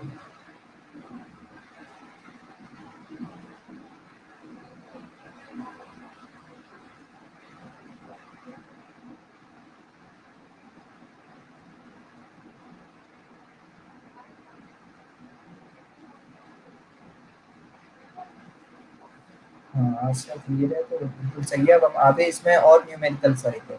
और इस चैप्टर को और इंटरेस्टिंग चैप्टर है, काफी काफी लंबा चैप्टर है ये, मतलब और वेटेज भी अच्छा है, तो इसको अच्छे से पढ़ना है हमें इस चैप्टर को। तो आज की क्लास में अब यहीं पे रोक रहा हूँ।